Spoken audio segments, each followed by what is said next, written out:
Yeah, let's plug it up.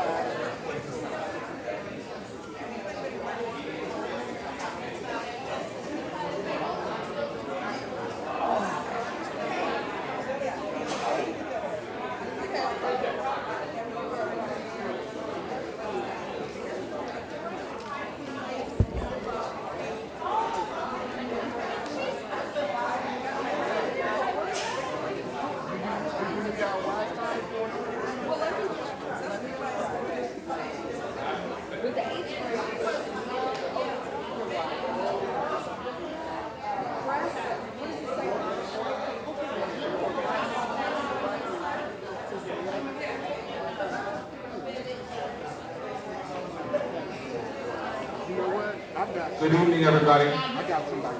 Good evening. Thank you. We are about to have the opportunity to grab something to eat in a couple of minutes. There will be people there to serve you. The food will be available from 5:30 to 6. At 6 o'clock, we will go ahead and go into our program. So if you just give us a couple more minutes, and then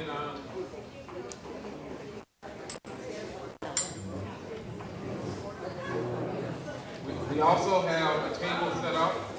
We have several resource tables, including one table where you can check your voter registration status. The first table that has the League of Women Voters banner on it. If you have some questions about your registration status, about where you vote, about knowing your rights to vote, you can get all of that information at that first table. It's always good to check, especially if you have moved at some time in the recent future, or the recent past, I should say, not the recent future, to make sure that your voter registration information is up to date.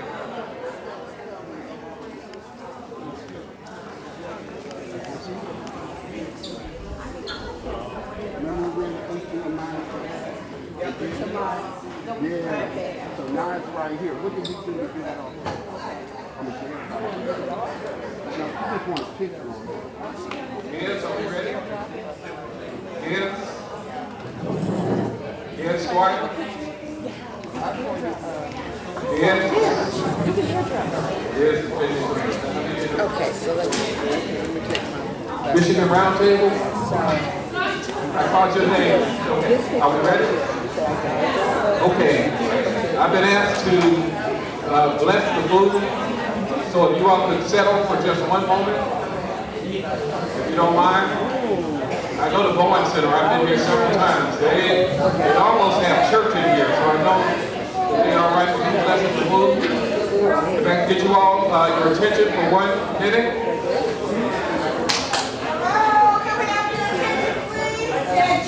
I have your attention for just 1 minute. I'm going to bless the food, and then again you can go ahead and partake of it. Make sure that if you have any questions about your voter registration status, check it out at that first table. Check out the other resource tables.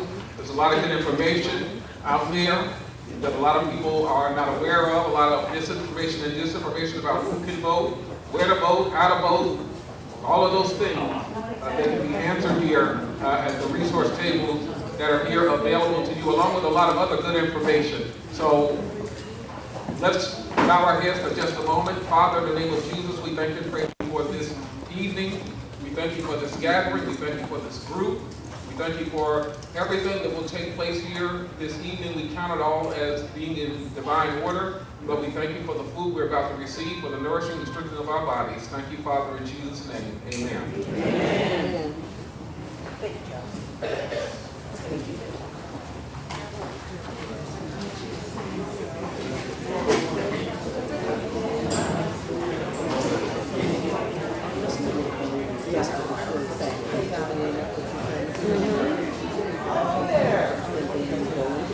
Sorry.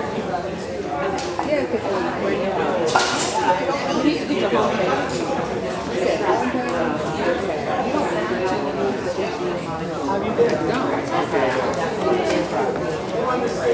I didn't know I could airdrop to a broken name.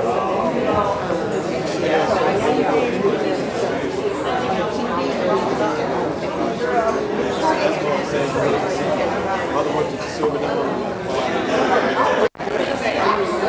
No. What do you do? Building systems, groceries, and also 18-year teacher in Detroit, certified teacher. So, working with the youth for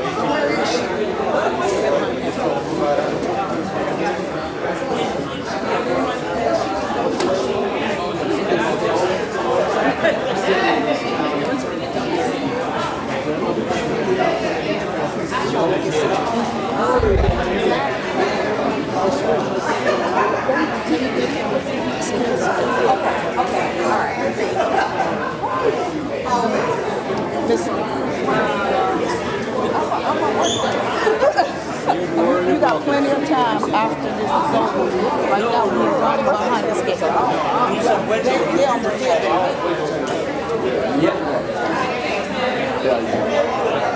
Glad to see you again. Sorry.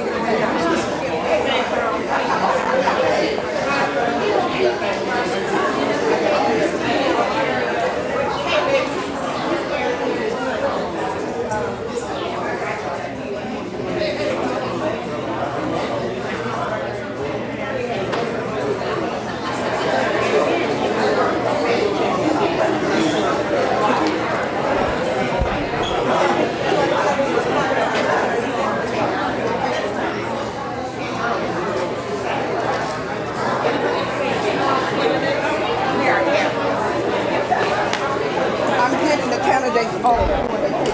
Thank you.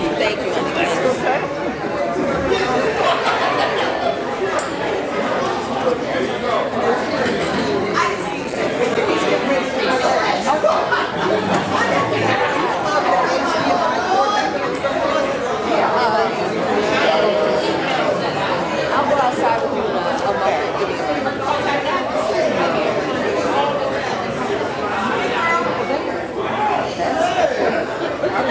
did that. Okay.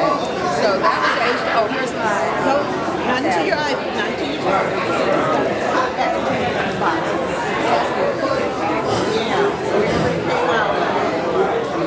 He handles that part. I just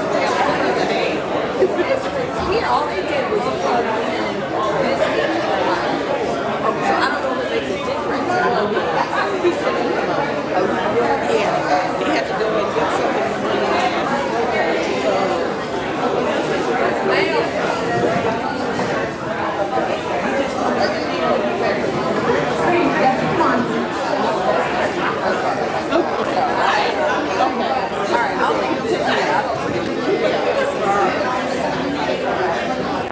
We'll get it. All right.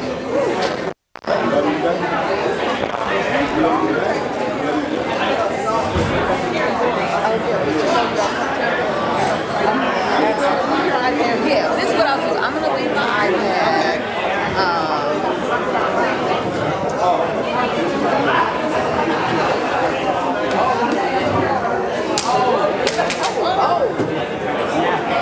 It's just no,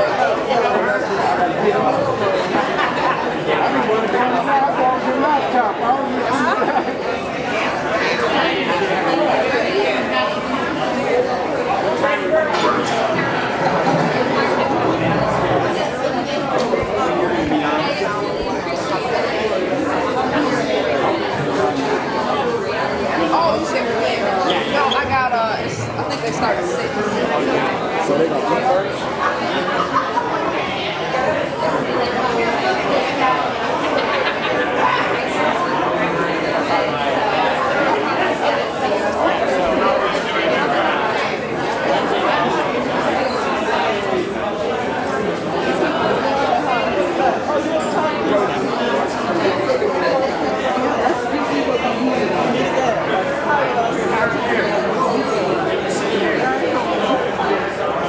All right.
That's what I gave you.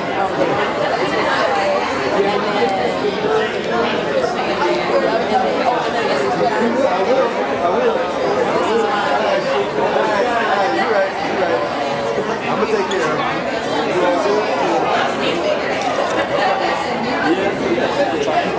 How are you, man?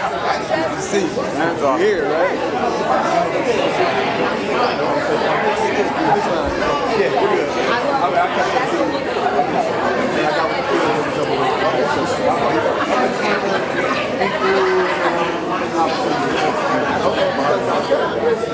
You know what? We'll just let it be. We'll just let it be.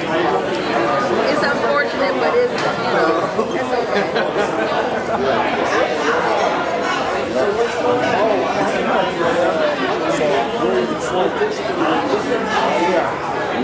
Yeah, thank you. I appreciate all the effort, though. I do appreciate it. Yesterday, we looked it up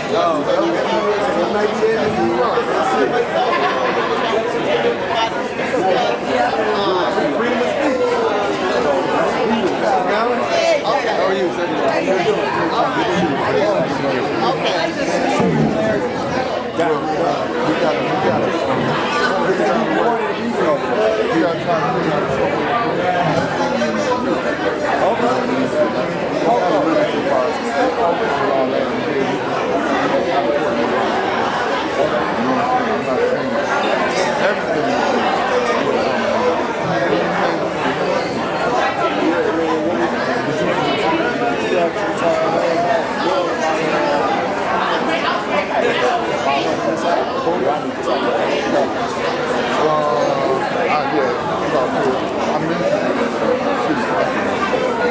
But I ain't formally asked nobody for no money. But I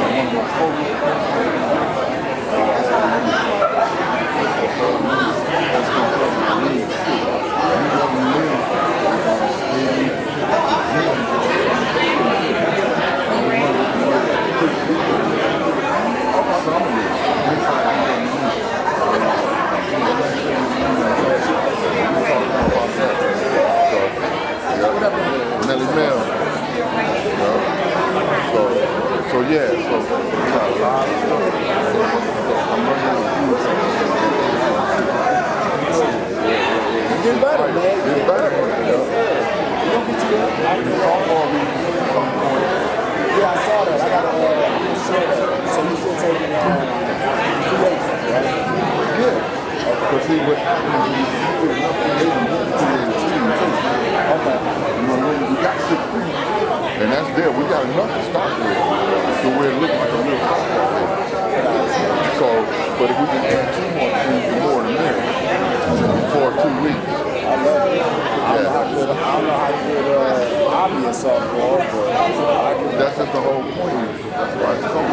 It's not that the point is so everybody know how to play and all this kind of stuff. It's fun. It's fun. It's fun. That's why you got one and all that. And it's rules. There's rules involved too. You know, man bag and a woman bag and a man bag and a woman bag kind of rules. You know what I mean? And you can't walk a man and get hit once.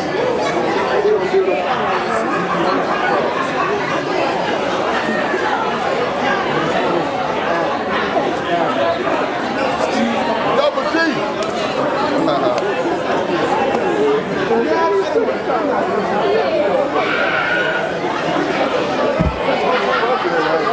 What's happening? National president right here. That's going to be, fortnight. So I appreciate that, man. I appreciate you. You know, we still, I'm glad y'all was standing here.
Look, can I watch you?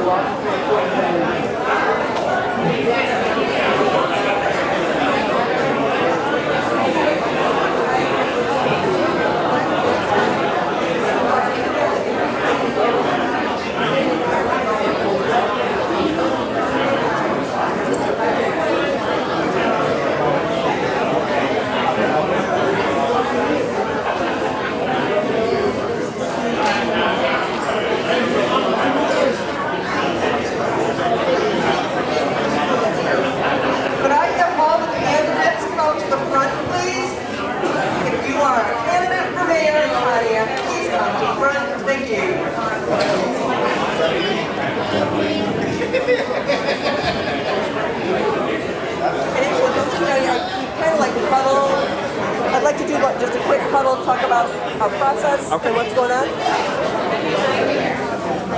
Gentlemen?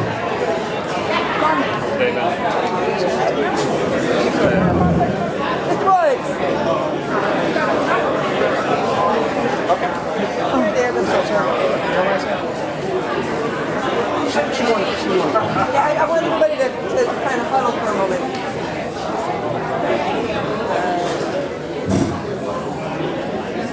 They just gotta walking through.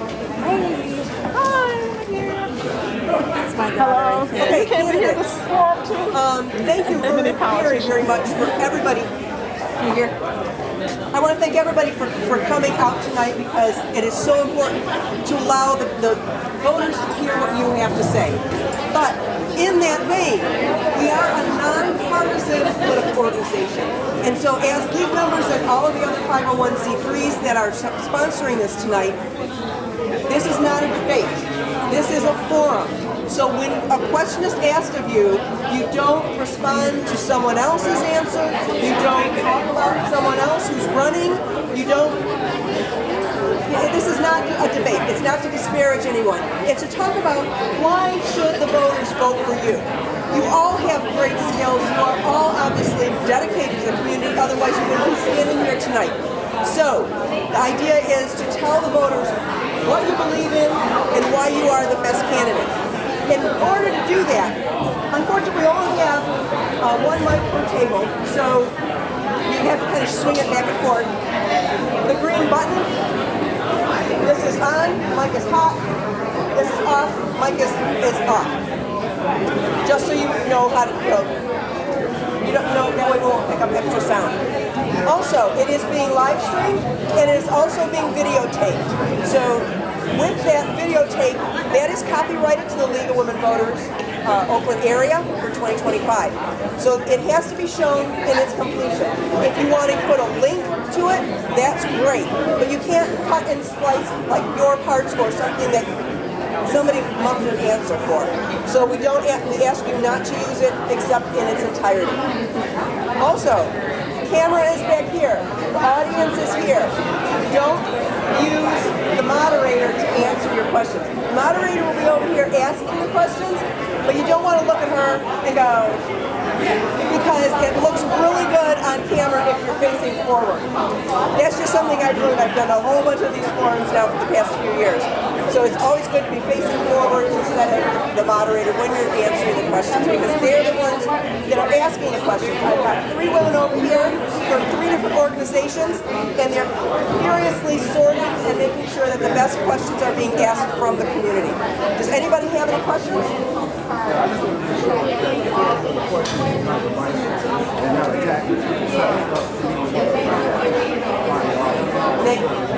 They are screaming for neutrality and importance to the community. Because we've had lots of conversation with plenty of people to make sure that we understand what's important and what's going on in the community. So they scream to to make sure that they're not toward one person or for only one person because of their record or whatever. They have to be questions that are applicable to all 7 candidates. And then also, the other thing they're screening for is, can this 3x5 card be read? I've moderated many of these things, and if somebody passes me a card I can't read, I won't answer the question. So we've got screeners there who will sometimes be rewriting the questions for clarity or just for clarity of actual printing, so that the moderator doesn't have to guess what a word is. Any other questions? Thank you again. I hope we have a great evening. We will be beginning in just a few minutes, so if you all want to sit down, we've got water in front of you, and we'll get started.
Good evening again. This is like a last call before we begin. Anybody to have something to eat before it's put away? Now's the time to get it. And we're going to be starting within the next couple of minutes. So again, last call. If you like food, we're going to put it away. And we don't want to carry it away. So have some if you will.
Every question will be your opening closing statement in 1 minute. At 45 seconds, you'll see this from me. At 1 minute, this goes up. Don't stop talking. Then stop talking. Right? If you finish your thought, don't start it again. Okay, I'm going to tell you this when we get together. All the questions are for the most part are 1 minute, and your opening closing statements are 1 minute. When you see this goes up, second or when this goes up, time to stop. However, you can't stop in the middle of a sentence. You finish the sentence, then stop talking. So it sounds like you're making a complete idea. Just don't start it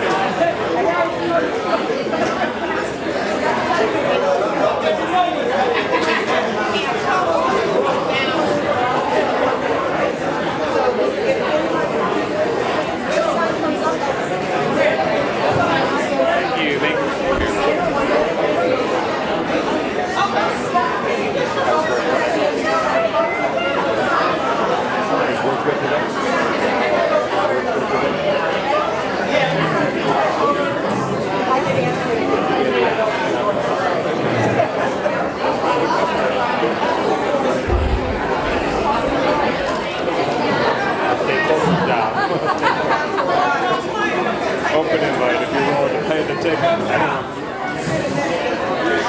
But then we have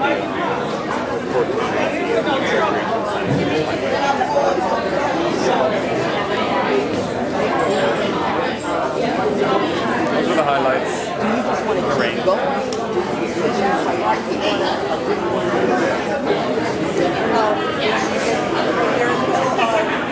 I would do it if they're in the middle of opening statements, I'll finish the opening statements. If they're, once they're done with those, if she's here, so we swap out.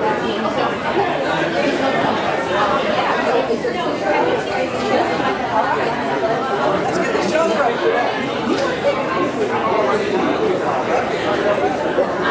I thought you guys had this all sorted. Angela, get up. Somebody kicked it off. Let's get the show on the road.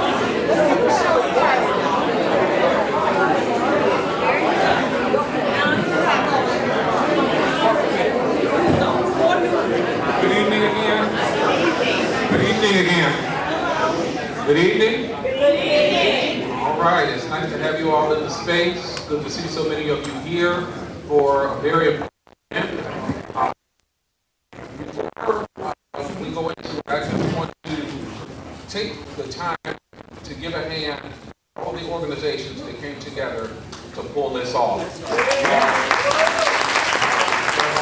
The League of Women Voters, Voters Not Politicians, Voting Access for All Coalition, Mothering Justice, and When You Vote, I Win.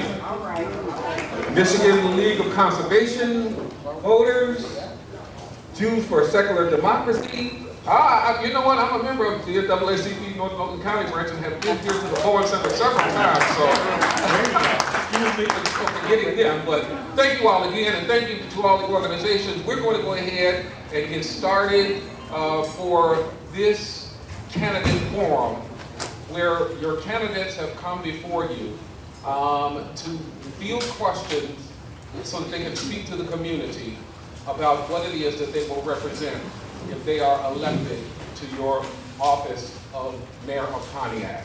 And so with that, I'm going to go ahead and turn it over to Angela Davenport from Voting Access for All Coalition.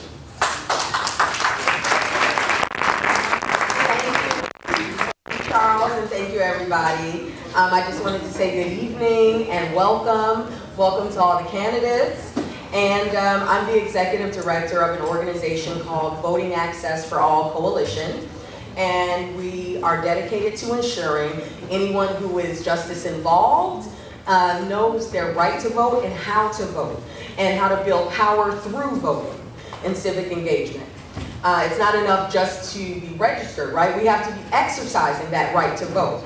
And so one of the things we want to make sure is that we come together and share with our communities, making sure everyone is informed, empowered, and ready to take action. And so that's why forums like this are so crucial and important. And if you know someone that is not here tonight, there will be a recording available, and we urge you to share this with all community members. Because let me just tell you, we know that change doesn't just happen, it's voted in. And the mayor you elect will have the power to shape budgets, hire key officials, respond to housing crises, address safety concerns, and help determine how resources are allocated in your community. So as Charles thanked all of our presenting organizations who came together to make this happen, and thank you all for being here. And I want to introduce a respected leader in our community, Veronica Taylor, who got out on the ground to help make sure we were canvassing, passing out flyers. I called Veronica, and she was out there every day since I called her. And so I just wanted to say thank you.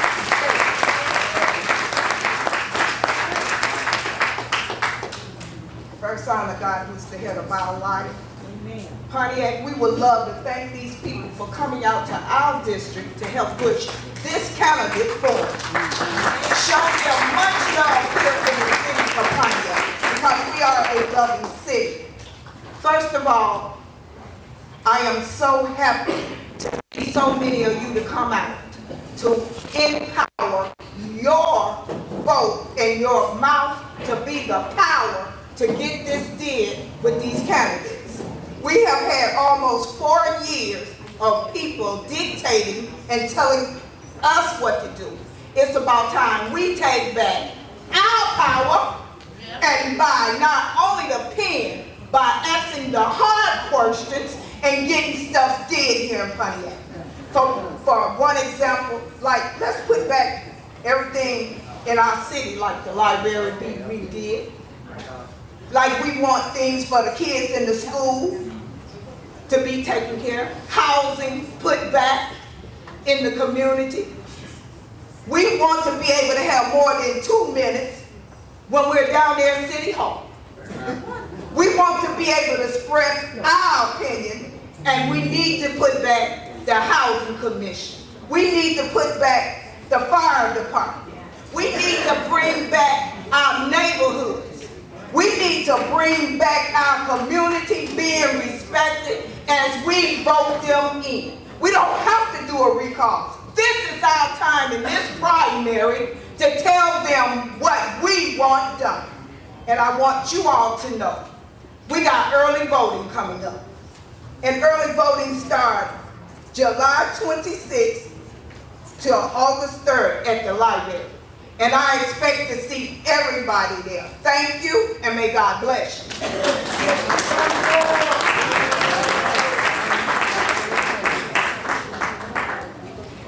We have our moderator for this evening will be Christine Allen. And thank you so much from League of Women Voters, Oakland area. Thank you.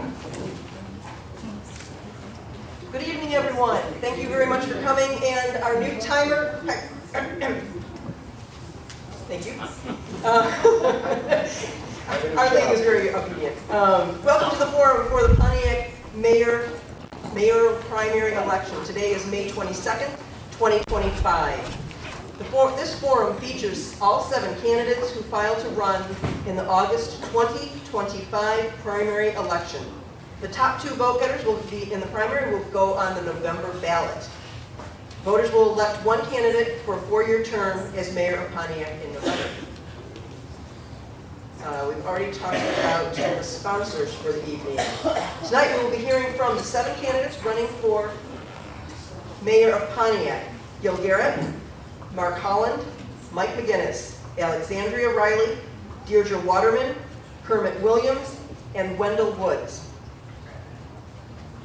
Good evening It's my privilege to be here and serve as moderator on behalf of this committed nonpartisan organizations that have been partnered to make this forum possible. These organizations are united in their mission to ensure fair, accessible, and informed elections in our community. I'm grateful for the opportunity to contribute in this role that supports the civic engagement and helps amplify the importance of participating in local democracy, because local decisions affect our everyday lives. If you're interested in learning more about the work of the presenting organizations or how you can get involved in strengthening our democracy, I encourage you to visit the resource tables over on the side before you leave tonight. Please remember, we do not endorse any candidate or political party. The views expressed this evening are those of the candidates only. The sponsors of this forum take no responsibility in these views. The format for tonight's forum has been established by the League of Women Voters to ensure fairness, equity, and a meaningful experience for all voters. Housekeeping reminders. Before we begin, a few important notes to the audience. Please silence all cell phones, or pagers if you still have one of those. Refrain from personal recordings or photography during the forum. This event is copyrighted by the League of Women Voters 2025. A recording of this forum will be available on the presenting organization's websites within the week. There will be an opportunity to take photos after the forum concludes. We ask that you hold all applause until the end of the forum. The question process. All questions tonight will be submitted by the audience and screened for clarity, appropriateness, and duplication. We have 3 screeners tonight from the different organizations: Maxine Monshine from the League of Women Voters, Tommy Hughes from NAACP Oakland County Branch, and Voting Access for All member Brandy Mitchell. Candidates will answer questions with their views only and not interrupt another candidate. Questions are asked to all candidates and do not single out any one candidate. Our pages are circulating in the audience with paper and pencils for you to write down your questions. Please write clearly and return cards to the pages as they pass through the area this evening. If you have another question that you want on a 3x5 card, just raise your hand. We have pages all over. Someone will pick it up and get it to the screeners. Thank you. Our timer this evening is going to be me. It sounds like Patrice is here to finish the moderating. My name is Christine Allen. But as we begin the forum, we ask that the audience turn off all cell phones and remain silent and hold your applause. The format for our forum is as follows. Each candidate will have 1 minute for an opening statement in alphabetical order. Each candidate will have 1 minute to respond to each audience question, and we rotate who starts the question. And the moderator may extend the time to answer a question, and if it is a compound question and it looks like it's going to take longer, and then it's up to the moderator, and every candidate will have that same amount of time. Closing statements will be in reverse order of the opening statements and will also be 1 minute each. All candidates will be allowed equal time to answer questions. The moderator reserves the right to allow brief follow-ups if needed. Opening statements. Let's begin with opening statements. Mr. Garrett, you have 1 minute. Good afternoon, good evening. My name is Gil Garrett, and I want to thank the moderator and also the organizations here today for having us here today. I'm super excited to be in front of you. I'm a 27-year vet of the Oakland County Sheriff's Office and a retired Pontiac police officer. I've served this community continuously all of my life for 27 years. 27 years. I am also the chair, of Central Multicultural, which is the largest nonprofit, Latino nonprofit here in Oakland County. I also use a SAFE initiative, Safer Schools, Accountability, Financial Stability, and Economic Success that helps drive who I am as a person. I am married, 4 kids, 5 grandchildren. Pontiac raised me. I consider this the city of promise because I came here on a promise, it upheld that promise, and I'll continue to serve Pontiac for all my days and the rest of my life. Thank you for having me here. As you notice, I'm still police officer here in the city of Pontiac, Oakland County Sheriff's Office, community policing team. And as you see me moving side to side, it's just to make sure that we're all going to be okay and safe, like I always have for the last 27 years. Thank you for having me. If we could just have one moment. There's a vehicle that needs to be moved, and that is license plate EEF 029, and that's a Nissan Sonata. I can't hear you. Waking on. Oh, can you hear me now? Yeah. Thanks. There's a vehicle that needs to be moved, and that's, the license plate is EF 029, and it's a Nissan Sonata. All right, thank you so much. So I'm just gonna back up one quick second, and then we will proceed. I want to thank you guys so much for your patience as we were sidelined, tire off on the road to get here. So truly thank you. Good evening, Pontiac. I'm Catrice Claus, and I'm the co-director of the Change Up Midnight Coalition. And it is an immense honor to stand here before you as we embark on a truly pivotal moment here in Pontiac's history. Look around you tonight. Take a moment to take this moment in, right? Because in this very space, the future of your beloved city will be shaped. Make no mistake that your role as constituents in this process is not merely an important, not just foundational, yet your very existence. This is to help change the trajectory of your families, and the soul of Pontiac hangs in the balance with every single one of the votes that you all will be casting in November. Tonight is about more than political theater. It is about the tangible needs of our neighbors. It is about the families wrestling with housing insecurity, the sick battling accessible health care, the children being denied an equitable education, and the countless souls trapped in the cruel grip of poverty. These are not abstract concepts. These are, in fact, realities that continue to plague the city of Pontiac, and they demand our immediate and unwavering attention.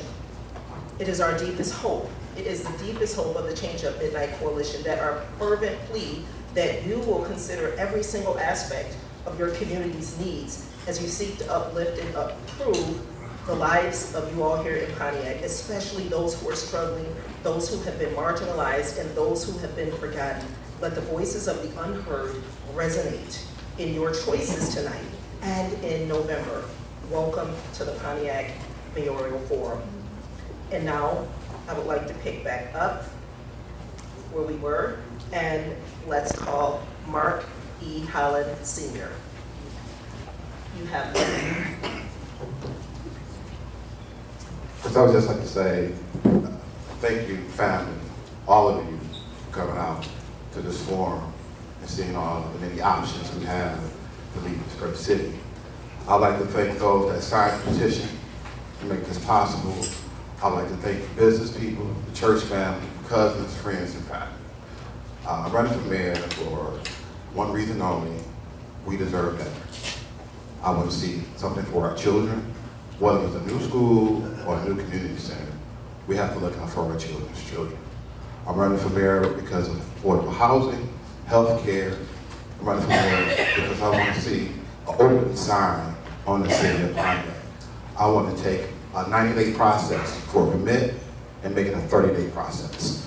I want to streamline and make our city an open door where you can come in here and do business and leave here feeling like you have been taken care of. Thank you again. My name is Mark E. Holland. I love this city. I've been in this city for 54 years. Thank you so much. Thank you so much. And next, can we please hear from Mike McGinnis? You have 1 minute, please. Good evening, Pontiac. It's an honor to be here, and I want to thank the organizers of this event. This is a great showing. Thank you to our residents and neighbors who took the time on a rainy night to invest back into our city and consider your options. I'm Mike McGinnis, currently serving as our Pontiac City Council President, previously 5 years on the school board, including a term as school board president. Worked for years for the federal government with our Congresswoman Brenda Lawrence, state government, and in different roles serving my neighbors here in Pontiac as a volunteer, as an appointed leader, as an elected leader. I'm running for Pontiac because we're at a pivotal crossroads, and who we elect as our leader will have really direct impact on major initiatives that have already begun or major projects and developments that are coming to our city in the coming months and years. From road construction, from downtown development to the Oakland County move, to the opening of our youth recreation center, and many other initiatives. So I want to put my leadership and my experience to work so we can move our city forward faster. Thank you. Thank you so much. And next, can we please hear from Alexandria Riley? Good evening and thank you. Thank you to the League of Women Voters and thank you to all of the partnering organizations joining us. To all of the residents of the city of Pontiac, good evening and thank you for being here today. I cannot emphasize how important this election is. Being a native daughter of the city of Pontiac, born and raised here, third generation, ingrained in me a sense of service. I am wanting right now to serve this community and make sure that opportunities and resources from our young people to our seniors to our neighborhoods are being afforded and taken full advantage of for us. I currently serve as the Director of Development for Genesee County Land Bank Authority. I'm the previous Chief Development Officer for the City of Pontiac. I brought millions of dollars into this community. I managed millions of dollars in development projects in Genesee County.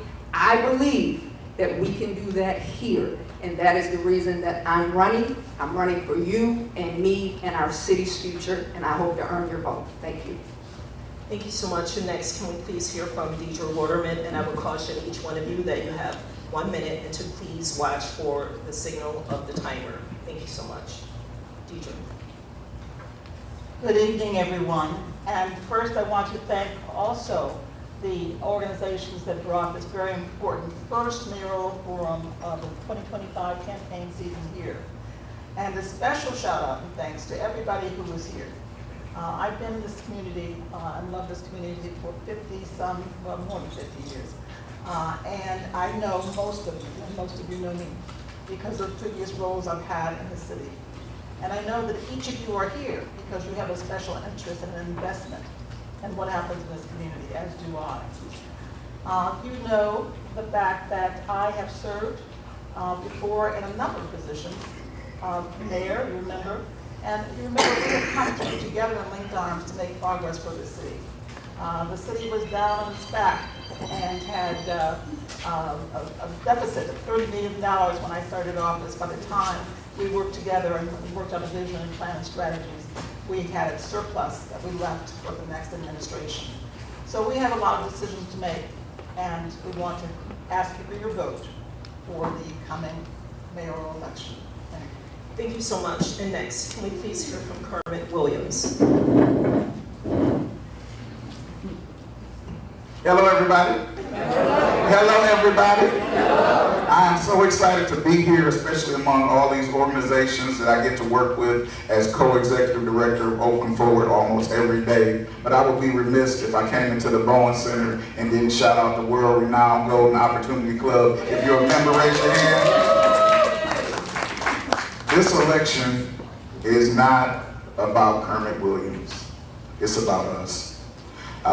I've been able to grow into leadership over 20 years.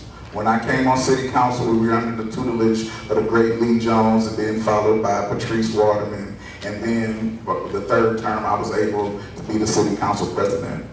When we took over the city was in crisis. $6 million in deficit. And when we left office, they had $3.5 million for a youth center and also $37 million in ARPA money. But it hasn't touched the streets. It hasn't touched the people. And we need a leader in Pontiac that's not only going to fix the bridge, but do it expeditiously. We can't wait on delays because I believe in Pontiac and I believe in us. Thank you so much. Next, can we please hear from Wendell Woods? Good afternoon, everybody. Good evening. It's good to be here. I've come here since I was 12 years old with my mother and father, Esmo and Sandra Woods.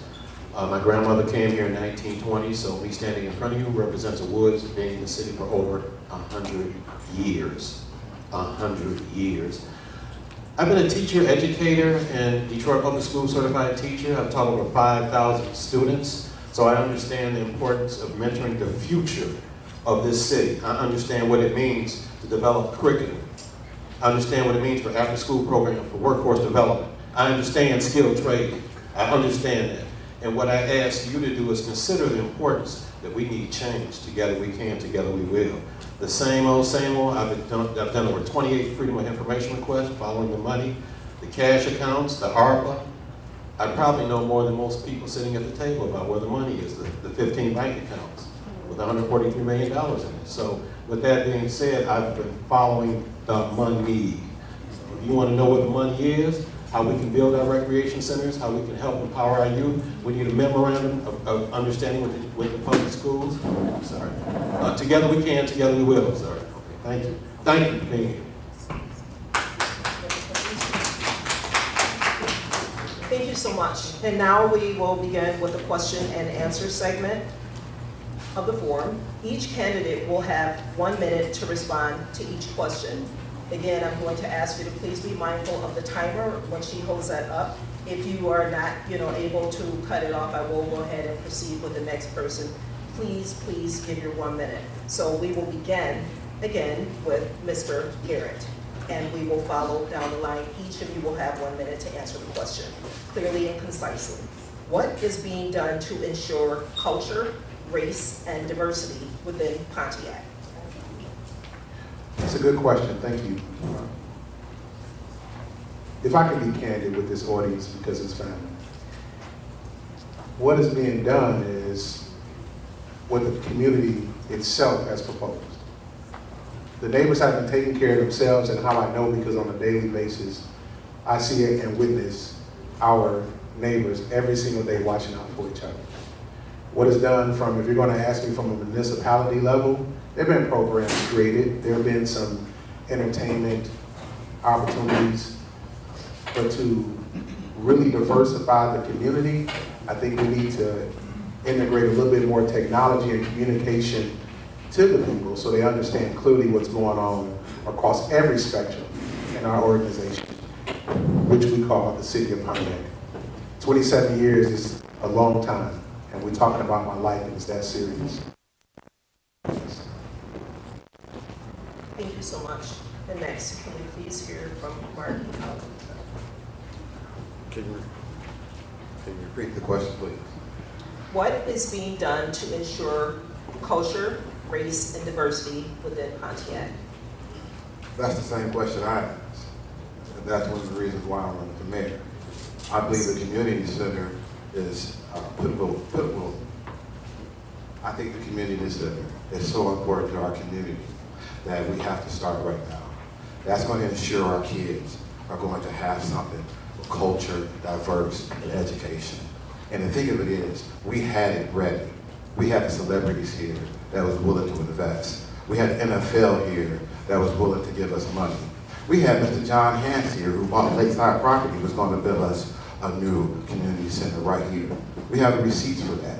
So for us to move forward, to give our kids a chance, we got to put away our feelings. We got to get away who we don't like and put the cliques to the side and come together and make a fist and move our city forward. Thank you so much. Thank you. And next, Mike McGinnis, will you please share with us what is being done to ensure cultural, race, and diversity is being upheld within Pontiac?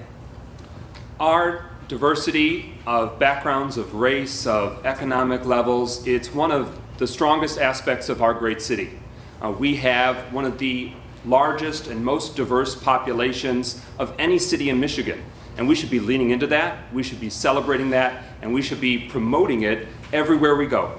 We have the largest Spanish-speaking population outside of Southwest Detroit in our state. And they deserve a city government that is responsive to them, that reaches out to them, and delivers services to them, as well as all residents. And I think that's a definite room for opportunity and growth. The city's historically has done a lot on that front. More initiatives have completed in recent months, but we need to do even further so that way all of our residents feel included and that they're part of shaping the Pontiac story and shaping what will happen in our community. We've seen a lot of growth and progress with our youth recreation programs expanding, and as mayor, I'll work to grow that even more dramatically so it reflects the culture, diversity, and broad talent that we have in our beautiful city. Thank you so much. Next, Alexandria, can you please share what is being done to ensure culture, race, and diversity in the city of Pontiac? Thank you. Culture, race, and diversity define us. It defines Pontiac. It defines our history. As a young person growing up in this community, I remember going to the African American Festival, the Hispanic Heritage Festival. And so right here, right now, though we are quite a diverse community, we're also a very segregated community, from age demographics to racial makeup to economic disparity. And so what we need to do, and what we will do when I'm elected the next mayor, God willing, of our city, is celebrate our diversity and uplift each other by promoting that throughout our region and promoting that within our community and emphasizing that within the next generation of leaders for tomorrow. We cannot forget how we got to this place in our future. We have attacks from the federal government on culture, race, and diversity. We have to continue to hold strong and push that needle forward. Thank you. Thank you so much, Alexandria. And next, Deidre, would you please share what is being done to ensure culture, race, and diversity in the city of Pontiac? Yes, Pontiac has a very rich culture of art and music here. We have a lot of history of artists and musicians who came from this community. We just celebrated the Jones Brothers at the council meeting last week. And as you look around the city, you see all kinds of ethnic expressions of art and music. The murals that we now have. One of the things that I did an appreciation of arts and culture was to start the Arts Commission here, because I wanted to have a collaboration of different arts communities in the city. And we did that, and that's persisted. That's what originated the downtown art walk. And also one of the things that we have done is to have the Unity and Community Concert, which has persisted. So those are the things we use to celebrate our heritage of art and music and the culture. The ethnic diversity is one of the things that makes us strong, because we have a lot of diversity in this community. We respect one another, and that has recently not been a problem for our community, because we have learned to respect the humanity of each ethnic group and person. Thank you so much. And next, Kermit Williams, will you please share what is being done to ensure cultural race and diversity in the city of Pontiac? Thank you. Look to your neighbor, to your left and your right. That's the diversity of Pontiac. Pontiac doesn't have a race issue. The problem is Oakland County has $121,000 median income, and the average income in the city of Pontiac is $29,000. Money answereth all things, and so if we're not raising the cost of living, we can't have cultural districts, we can't support the businesses that we need to support. We need to not talk about skin color, we need to talk about quality of life. Everybody who lives in Pontiac has invested in Pontiac because they want to be here, but they can't be here without a job, without a future for our kids. And the only way that happens is not only that we talk about diversity of ethnicity, but we talk about diversity of pocketbooks. Thank you so much. Thank you. And can we please next hear from Wendell Woods? Will you please share what is being done to ensure culture, race, and diversity within Pontiac? I don't really believe you can get to that point when you look at, unfortunately, the issue of accountability with our public schools. With all due respect, our kids are reading at 12% proficiency at the elementary, and they're reading at 15% in high school. So I think if you ask many of the kids to spell diversity and culture, they may not be able to do that. So with all due respect, we have to have a memorandum of understanding with the school district, like I suggested earlier, for after-school program for enrichment, but also to improve the curriculum, because apparently the curriculum is not effective enough to improve test scores. So let's be honest about it.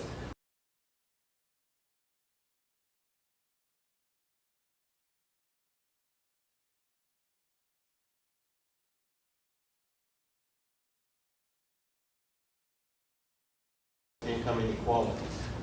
It's wonderful to talk about this rainbow coalition, but if you're not dealing with bread and butter issues, which I asked if the ARPA money, the $37 million ARPA money didn't help us, What were the officials doing with the money? How was it being spent? The outside contractors and consultants. That money should have gone to homeowners, into families that are in need. Thank you so to help much. them. Thank you so much, Mr. Woods. And next, we're going to move on to the next question. So I would ask you all respectfully to please watch the timer so that we can give everybody an equal amount of time. No one is going to have the floor more than others in the interest of fairness, please. So again, we're going to start with Mr. Garrett. What transformative policy will you work to pass that will help to protect? Start with Mr. Hall. You're going to go. Okay. Thank you so much. So we'll start with Mr. Holland. What transformative policy will you work to pass to protect Pontiac renters? I believe the city council already got that achieved. And as a mayor, we have to understand our role. That we are the executive side. We are to put the laws into what you say, make sure they work for you. The legislature is who we look to make those laws. So whatever the city council put together, that's what the executive side is looking for us. Thank you. Thank you so much. And then next, Mike McGinnis.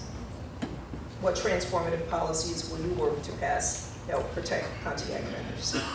Thank you for the question. I'm proud of my track record on the Pontiac City Council, partnering with our legislative body, as well specifically with Councilman Mikhail Goodman, who helped author a number of very proactive pieces of policy, of ordinances that have added strong, solid, and sustainable protections for the renters in our community. We've established the opportunity and option for an escrow for those renters that are in a situation that they need help. We've also built up and strengthened our code enforcement operations for the city for the first time in decades.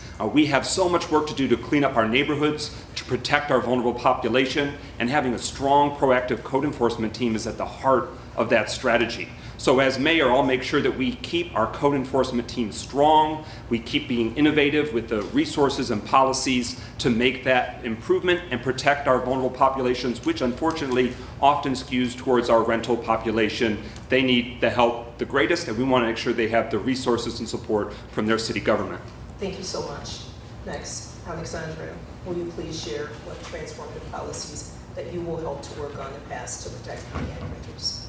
I think that policies need to go into place that protect our residents based upon not just renting. I think that's a factor of which most residents in Pontiac, unfortunately, based on census standards, it's more renters in the city than it is homeowners. And I think though we need to have code enforcement, though we need to have policy addressing those things, we also need to push forward programs and opportunities to create opportunities for home ownership.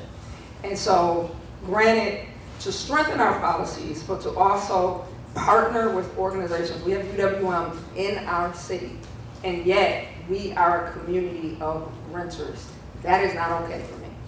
And so I don't think it should be okay for you or anyone else in this community moving forward. And so you get 1 minute to talk about policy with respect to what the plan is for that. But I think we need to look beyond that at the bigger picture of the opportunities that we are providing our residents, and not just focusing on policy, but focusing on opportunities in their future. Thank you. Next, can we please hear from Deidre? Deidre, what will you do to help transform policies that will pass in order to protect Pontiac renters? That is a very important issue for Pontiac because 60% of our population are renters. Renters who are dependent upon landlords in terms of their affordability of their housing. And as we have brought in a lot of economic development, and I'm proud of what under my administration we did for the city of Pontiac to bring in economic development. But unless you put in some kind of protections for renters, and there are ways that other cities have done this, and we need to incorporate that into our legislation and ordinances too, because unless you do that, one person's economic development, as prices go up and rents go up, is another person's gentrification.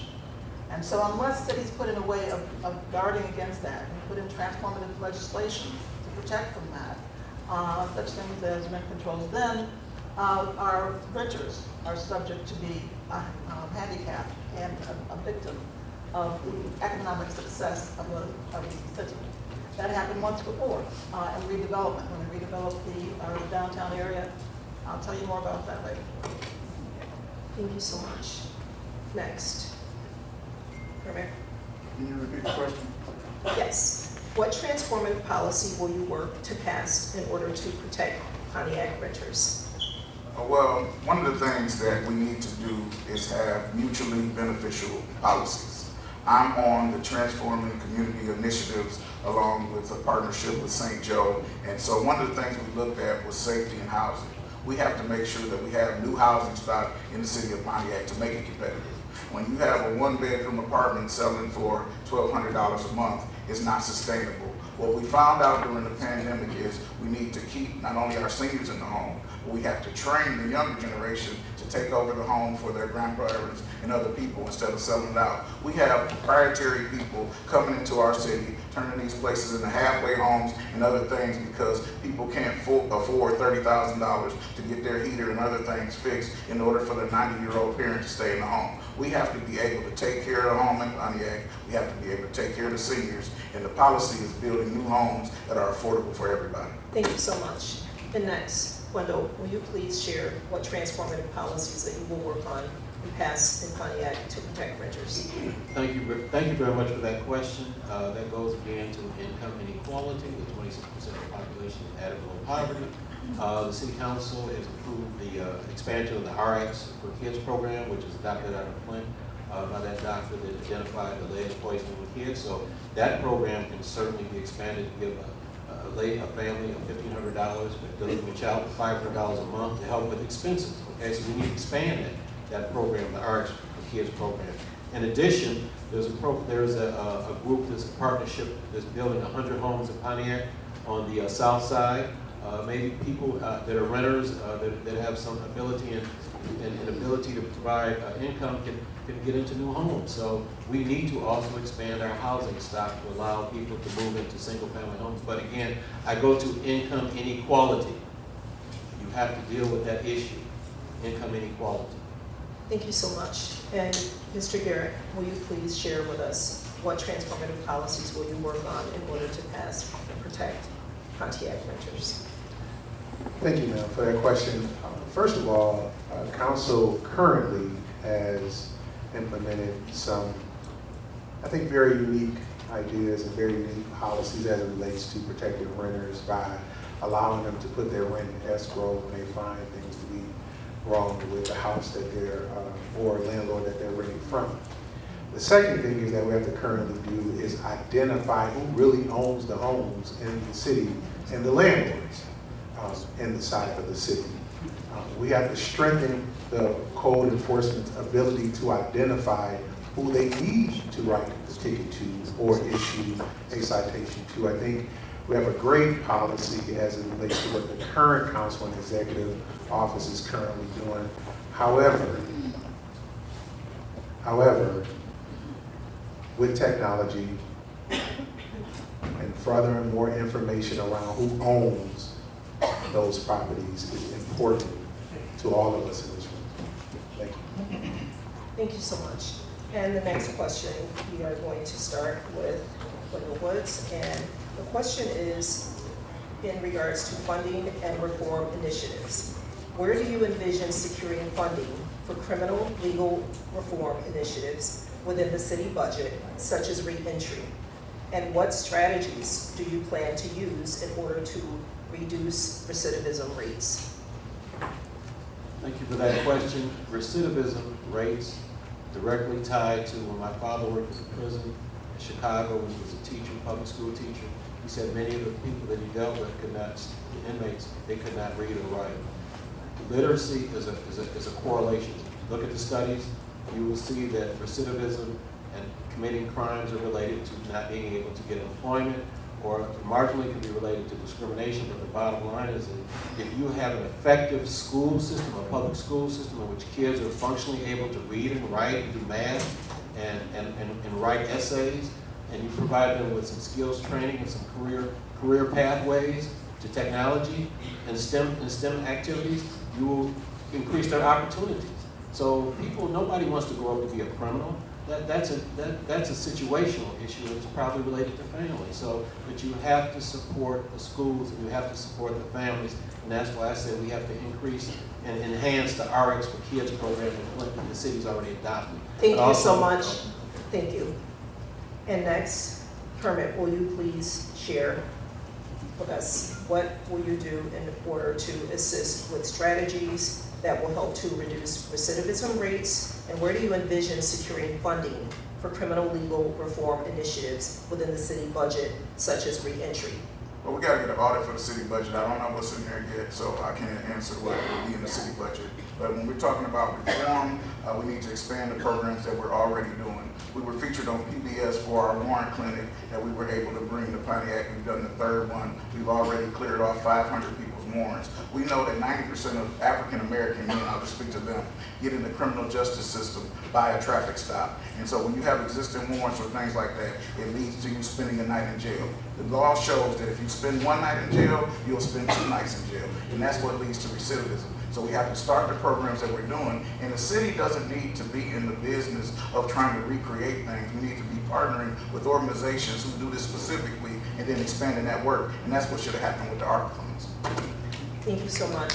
And Deidre, will you please also elaborate on that question? What strategies do you plan to use in order to reduce recidivism rates? And where do you envision securing this funding for criminal and legal reform initiatives within the city budget, such as reentry? Yes, I can tell you right now there's nothing in our current budget because we're just finishing the budget process that allows for that. But let me tell you what I have done. In some instances, people tell you what they would do. But having served as mayor, I can tell you what I did do. And one of the things I did do was make jobs possible for returning citizens by banning the box. That's what they called it when I started. And I was innovative in doing that. So we could hire returning citizens. One of the things we also did was people, when they come back, need a job that will accept them.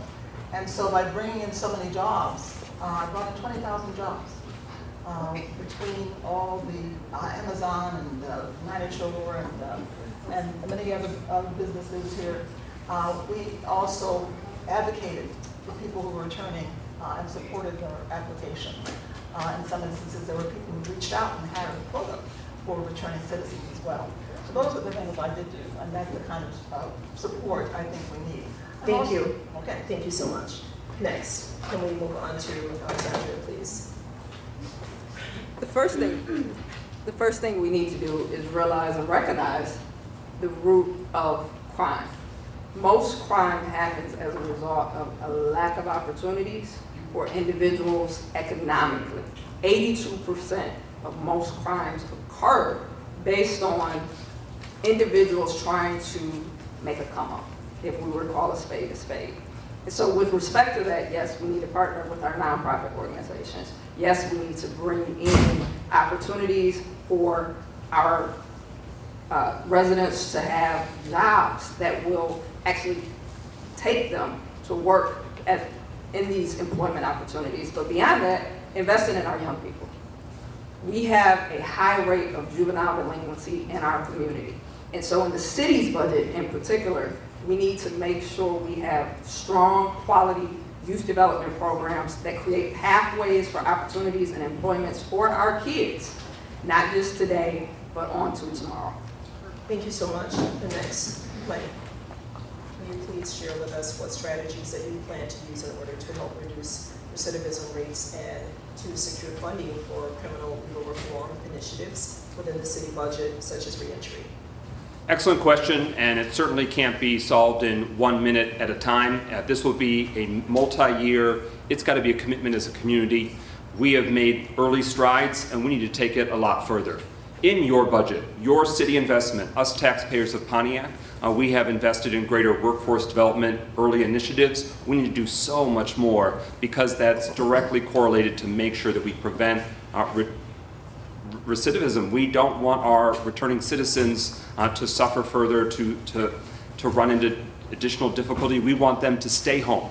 We want them to be able to grow and heal here because it matters so much to the families in our neighborhoods, and that's just a direct loss. So for workforce development, for job opportunities and job growth, but we also have to make sure that we are intervening in terms of group violence. And your City Council budget, in fact, does include substantial investment to GVI, or Group Violence Intervention, a national model. We have brought that national organization to partner here with Pontiac and hiring Pontiac folks to get it done. We need to do so much more.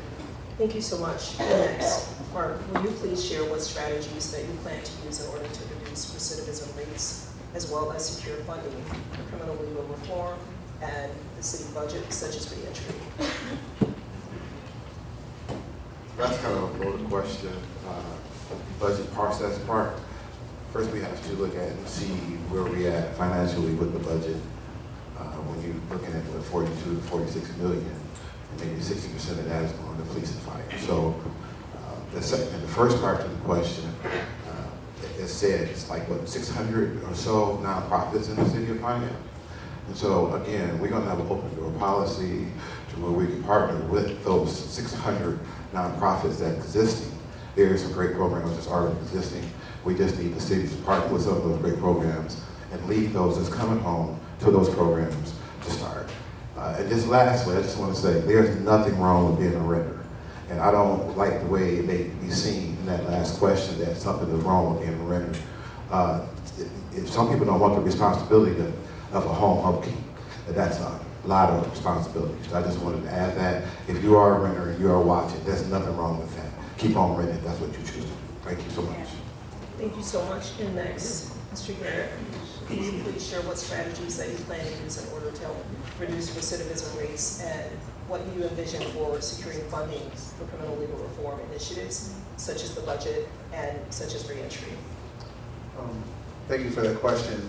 I'll first start off by saying there are grants out there, federal grants. We have a now grant department that can go after grants for that particular need.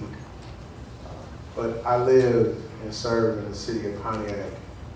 How about we get the people who come home and ask them what they need in a room instead of thinking we know what they need and we're not. I've never been to prison. And so I want to get folks in the room who know what that need is and then ask them, how do we stop our young folks from going? And then also, how will they help? Because they can speak the language, they can speak directly to those who are on that path. The first thing, I'm sorry, and the last thing is not be a pro at something that I've never done. And so get the people in the room that made that mistake and allow them to help. And that's why they came home in the first place. Thank you so much.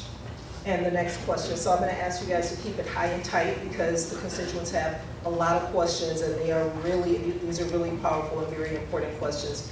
So let's move on with it. Next, Wendell, I'm going to ask you about investments and alternatives. And this one is extremely important. What is your stance on investing in mental health? Mental health and addiction, because I'm going to back it up just for a second and add a little bit to this question. We know back over a decade and so ago when England closed all of the mental health institutions and literally our prisons became mental health institutions, right? And so we also began with the classroom to prison pipeline. And so as we address these questions, really think about how you are going to answer that. So think about mental health and addiction services in the community as alternatives to incarceration. Because right now we know that prisons are being used as mental health institutions. So what do you all plan to do to help alleviate that for non-violent offenders? I would like to first of all say that in reference to mental health and criminal activity, most of the crime is committed by white-collar criminals and corporate Fortune 500 companies. So let's be accurate. I will discuss mental health. The statistics indicate that the corporate white-collar crime has not been, as economists say, it's more devastating than the violent crime. So with all due respect, I want to answer that question on mental health. Why are so many corporations committing so many crimes against individuals and families, their product mix and their chemicals and their marketing? So including the Google, including the Facebook, those are crimes against children. when they pander to those websites and try to influence young children. That's a crime. That should be dealt with also. Okay, so are those corporate executives, are they criminals too? Yes, they are. They're white-collar criminals. But to that issue about mental health, again, I go back to partnering with the schools, a memorandum of understanding, so that we have after-school programs, skills trade program, workforce development program, entrepreneurship. Thank you. You have your warning. Next, I'm going to ask Deidre, will you please answer the question about MMP? You're going to go, do you want me to rotate? But you're coming down now. Keep going. Okay. All right. Thank you so much. Okay, so Kermit, will you please answer the question? Okay, I guess they didn't want me to answer that one, but I'm going to answer it anyway. But flip the script. Flip the script, and Nation Outside are doing an excellent job with our returning citizens. So I want to put that out there because a lot of times we hear these forums and we don't give people help with that. When it talks about mental health, we have to provide more money and more services. I used to work as a community outreach specialist for Honor Community Health, which does behavioral health all throughout the city. I'm still a patient there. That's where my doctor is, and I believe the community has to get it diagnosed. We have to deal with this early, but we also have to remove the stigma in order to do that. That's not a necessary system that the city needs to do. The city needs to provide municipal services, but we need to be able to help organizations who are doing these things and really partner. And the youth center has to have honor and therapy as a part of it because our kids are dealing with systematic trauma. Thank you so much. Next. Can we have Deidre? Shall we go? Please. As a physician background, I have a special care and understanding of this epidemic in our society right now, the opioid crisis and mental health. And some of those are tied together in a way because of the stresses in our communities. There's not enough services for mental health. There should be, and communities are struggling with that. But one of the things that I see that has come with education and acceptance, people who need mental health no longer have the stigma of going and getting help. We have youngsters who are under so many stresses, and suicide is increasing in our youngsters. And it's important that we be acquainted with that, with our neighbors, our parents, of these resources that are available so people can get the help they need. There are many organizations which are trying to reach out and make sure that people know the services that are available to them, and so that it's no longer something that people have to hide. The opioid crisis, of course, there are now treatments that are available for people that trying to educate people how to use that. All right. Thank you so much. Thank you. You have your warning. All right. And next, we're going to go with Alexandria, please. Thank you. Advocating mental health services and providers is critical to our city's future, but also recognizing that we are policed by Oakland County. With that, a lot of mental health episodes are not being recognized on the onset. And so individuals that are having mental health crises are being treated as criminals. And that is criminal in and of itself. And so as we send Oakland County a contract, and we renew that contract regularly, and that has increased over and over and over again, we need to ensure that mental health services or mental health, not just when deputies are responding, but our deputies, if they are responding, I should say, they are recognizing something so that they can de-escalate it before another situation escalates and our individuals, our residents are being treated as criminals. Thank you so much. And next, Mike McGinnis, can we have you answer the question? What is your stance in investing in mental health and addiction services and community alternatives to incarceration? Thank you very much. This is very personal for me. It's why I'm even involved in government and politics in the first place. My father suffers from mental illness. He's a Pontiac resident, and over the decades, he was a patient on and off at the state hospital that was in Pontiac, Clinton Valley Center. And that's part of the reason why he is still here, and he's doing well, thank God. But he's had manic episodes over the decades, in and out of jail, in and out of treatment, in and out of facilities. And I got to see firsthand how challenging that is and just how destabilizing it is for a family. It's really related to the previous question in terms of how do we prevent recidivism, the mental health crisis, and the inadequate treatment and inadequate humane care that is confronted by those of our neighbors that are suffering from mental health crises. They are interlinked. And what we need is a mayor who gets it, a mayor who brings those entities together. We are blessed to have many major hospital employers and health networks in our city. We need to bring it together to have a really comprehensive strategy. Thank you so much. And next, Mark Howell, will you please answer the question? What is your stance on investing in mental health care, addiction services, and alternatives to incarceration?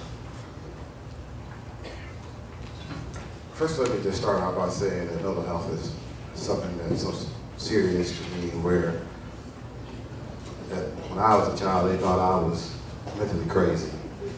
And where some of the things that I was doing, they thought was not sane. That's something that we don't play with. But I assure you that there's organizations and nonprofits that's already doing and helping. They just need partnership with the city. The problem we have here is when we go to our bucket list to ask the state for things here, we forget to ask for a mental health program and assistance for those organizations that need the funding to help. It just don't start with the Oakland County Sheriffs, it starts in the school. And when you get the schools together and you get the funding together with the programs to help assist with the children, that's where you'll see something change. That's where the written come in at. That's where all the medicines that. You have your warning. Thank you so much. Thank you. Mr. Garrett, please, will you please share what is your stance on investing in mental health, addiction services, community alternatives, incarceration for nonviolent offenders? Thank you. Throughout my career, I started at Bethune Elementary with digital divide work.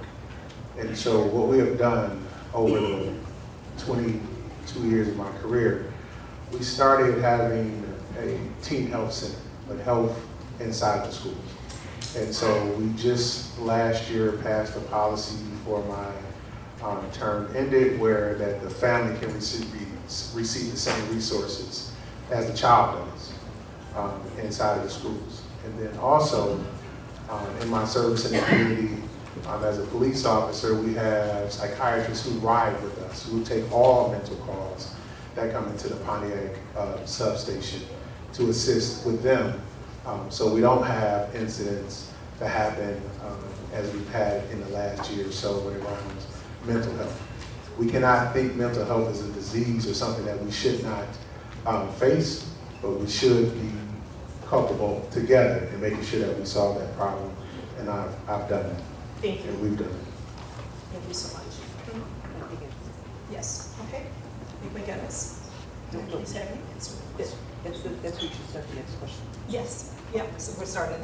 Yep. So we're starting the next question with McGinnis, and this next question is going to be, what will you do in collaboration with City Council and community to protect our migrant community from harassment and deportation?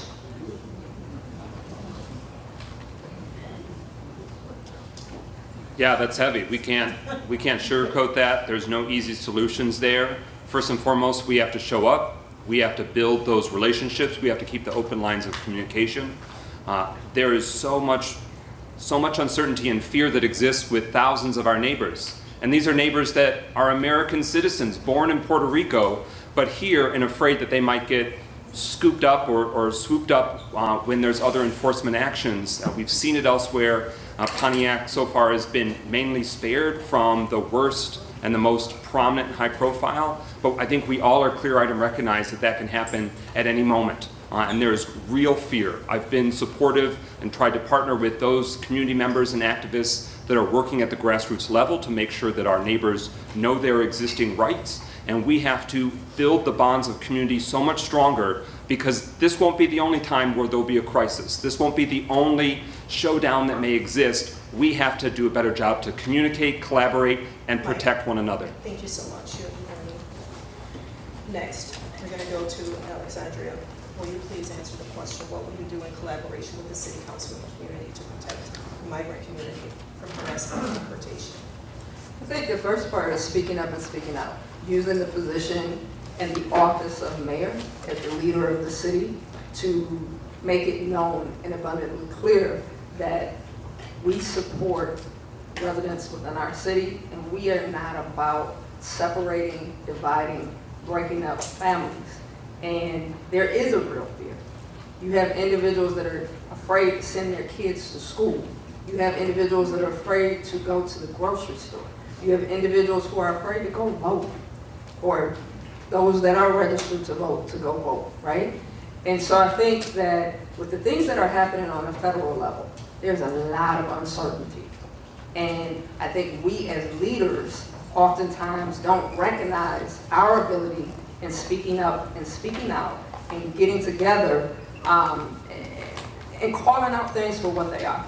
And so I think that's critically important to give some level of assurance and understanding to our residents to avoid that. Thank you. Thank you so much. Next, Deidre, will you please share with us what will you do in collaboration with City Council and the community to protect the migrant community and from harassment and deportation? Another issue that affects Pontiac mightily, because 16 to 18% of our population is the Hispanic population. And one of the things that we're all reading about, I think, in this current culture is that this emphasis on Hispanic people who are coming through the border as being the object of this migration policy is a little distressing. But in terms of what's happening in our community, I can only say what I would do, but I would say what I have done when I was mayor. There was an incident, Deborah Ehrman of Central Multicultural did report to me that different citizens of Hispanic nature were getting stopped by the police and then checked for their ID, and then ICE would show up. And so we wanted to make sure that we talked to the sheriff's department about that policy, which we doesn't support. And I did get Pastor Jones, and I said, we need to have a sit down. And we brought in all the Hispanic organizations and people with testimony and said to the sheriff, we didn't realize this was going on. Thank you so much. But he stopped it. Thank you. Next, can we hear from Kermit, please? What will you do in collaboration with the City Council and the community to protect our migrant community from harassment and deportation? If they come for them, they're going to come for us. And what we need to do is make sure in 2026, Pontiac has the largest vote in history. These policies are coming from the federal level and tearing our community apart. It's not just what you see. Even our community stores are down 30% in revenue because people are scared to come out of the house. If we don't vote and have a check and balance on this government, we are not safe, not one of us that's in this room. And I know this is a nonpartisan thing, but we need to tell the truth. If we don't vote in large numbers and we continue and have what we have right now, there won't be a 2028. 2026 is our time to step up for our community and raise those numbers. Thank you so much. And next, can we hear from Wendell Woods? What will you do in collaboration with the city and the community to protect the migrant community from harassment and deportation? That's a good question, and I wanted to say briefly, as you know, Mr. 47 has been very aggressive in sending people to Guantanamo using airplanes to deport people. But it was okay for them to work in hotels, do lawn care, meat packing, and work in California agriculture for long hours, so it was okay until he decided to make a change. So let's clarify that, but also the city council should partner with the state to enforce the constitutional laws about how you search and seize people. Those are constitutional. So I guess what we're saying is that it's okay to waive the constitutional frameworks for searching and seizing people and arrest warrants, depending upon who that person is. But with all due respect for the majority of African American population, I think we faced that since after the Civil War, harassment, Jim Crow, sundown laws. So we've been through that. We've been there, done that piece. And 3,000. Thank you so much. So next, I am going to go to Mr. Aguirre. Will you please answer the question? What will you do in collaboration with the City Council and community to protect our migrant community from harassment and deportation? Thank you. I will continue to do what I've done for the last 5 years. I stated in my introduction, I am the chair of Central Multicultural, which is the largest Hispanic Latino nonprofit here in Oakland County, and we have continuous conversations. I am not the middleman, I am direct. That means I can go speak and I am at the table when we have immigration to come in and find out exactly who they're targeting and exactly who they're looking for. And so in Pontiac, Michigan, we've had a Latino Hispanic population here since the 7 GM buildings were up and running. They are part of our community, but we do have those who have migrated and brought themselves here that, let's just say, have some violent background. So I'm going to be honest and upfront with you, is that it's not just randomly things happen here in the city of Pontiac. Mr. Garrett. It's specific. Thank you so much. Thank you. Thank you. And we're going to move on to the next question, and we are going to start with Alexandria with this question. Mr. Parton. Sorry, Yeah, I'm going to repeat the question for you. Ladies, want me to Okay. ask that question? Either. That's okay. You don't get it either. What will you do in collaboration with the City Council and the community to protect our migrant community from harassment and deportation? Well, one of the things I witnessed in my neighborhood was ISIS gather Hispanics like deer, and that broke my heart. Those that don't know, my wife is 100% Hispanic. And so what we have to do is try to figure out with Congress on how we keep Trump from coming in here doing what he's doing. Because if anybody knows government, city government don't trump federal, period. But we can try to create a safe zone for those that's legal and that don't have warrants out for their arrest here in the city, and try to make a safe zone for them until this tyrant is done. I'm sorry, till this president is done. But realistically, we can sit here all day and talk about what we can and what we should do, but we can't do anything over federal government until we get another president, but we can't work with Congress to try to ensure we can create safe zones here in the city. Thank you so much. Thank you so much. And the next question, we're going to begin with Alexandria, so we're going to rotate so we give everybody an equal opportunity to answer first. So what about community centers and elder centers, summer programs? How do you plan to ensure that we keep these programs in Pontiac? Why one mega recreation center instead of 3 or 4 smaller neighborhood centers? So many people do not have transportation. Could you repeat that one more time? Yeah. So I'll help shape the question for them. So residents are concerned that there are not community centers, and they're concerned at what it appears to be that there is a large amount of funding being poured into one large center instead of spreading centers out across the community. So, you know, we just talked about the classroom to prison pipeline, and there not being places for children to go and play and get off the streets. What do you plan to do to make sure that there are a myriad of different centers and organizations instead of just one huge place in the absence of transportation? So there's a problem with transportation, so that's a twofold question. So let's address the lack in transportation and the need for multiple centers because there is this lack of transportation. I like how she repeated that question. It's a great question. I think we got to look at the history here in Pontiac. I grew up in Pontiac at a time when there were 3 Boys and Girls Clubs and there were 4 community centers all across the city. We had to set up satellites. One of my development projects in Flint is a state-of-the-art $30 million youth recreation or community center. It's the actual city's community center. A nonprofit was developed and funding was raised for that, but it didn't cost the city any money. We leverage.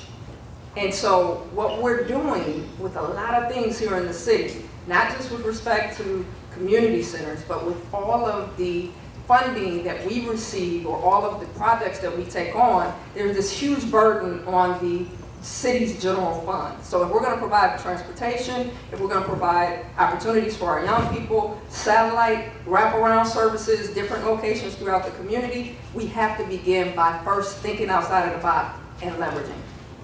Thank you so much. And next, Deidre. What is something that you will do in order to help make sure to mitigate the absence of recreation centers and the issue of transportation? Yeah, our community centers are under pride, the senior centers, at least. We know how much they value the Bowling Center. We try to get them to consider moving to another opportunity, and they said, no, we want to stay right here in the Bowling Center. So there is a certain affinity to that. But yes, the emergency manager did a job on us when he cut out all of our children's youth centers. And I was so proud that we worked with the council to open the youth center that was frequented by our children, and they had so many partners who were providing activities for them. These are the kinds of enrichments that we need to provide for our youth. He closed it without any plan for opening another one. So now, you know, it's, they were running around like nomads, not having these programs in place. And so now we've got this, we were told that we're going to have a $40 million center now. And because he doesn't have enough money just to do it for youth, it's going to be youth and adults. So I don't know that there's a real strategy for that. Thank you so much. That's what's happening. Thank you. And next, can we please hear from Kermit? What will you do? I'm going to take my warning on this question. Okay. First of all, we passed the largest transportation millage in Oakland County history. I'm very proud. If you want to see the picture, it's on the Detroit Free Press, because mobility is something a lot of people always talk about me walking to City Hall. A lot of the people that are in the place that I was in 20 years ago are still in today because they can't traverse throughout the city. But that goes back to income. The second thing is we have to support the youth millage. Again, it's going to be up next year, and that's the stream that brings in over $1 million of funding for youth activity. But let's be honest, when was the last time these floors was waxed? That's the reason we can't have 5 or 6 centers, because we're not taking care of our seniors right now. They sit in this building week after week, 100 of them, and we don't take care of them. The door didn't work for 7 months. City government has to run something properly first before we can talk about satellites and extra and giving taxpayers dollars. The main thing is we left them with $3.5 million to build a youth center. It should have been built by now, it's not built by now, and now they want to spend taxpayer dollars on $43 million to do something that we can't sustain and we can't afford.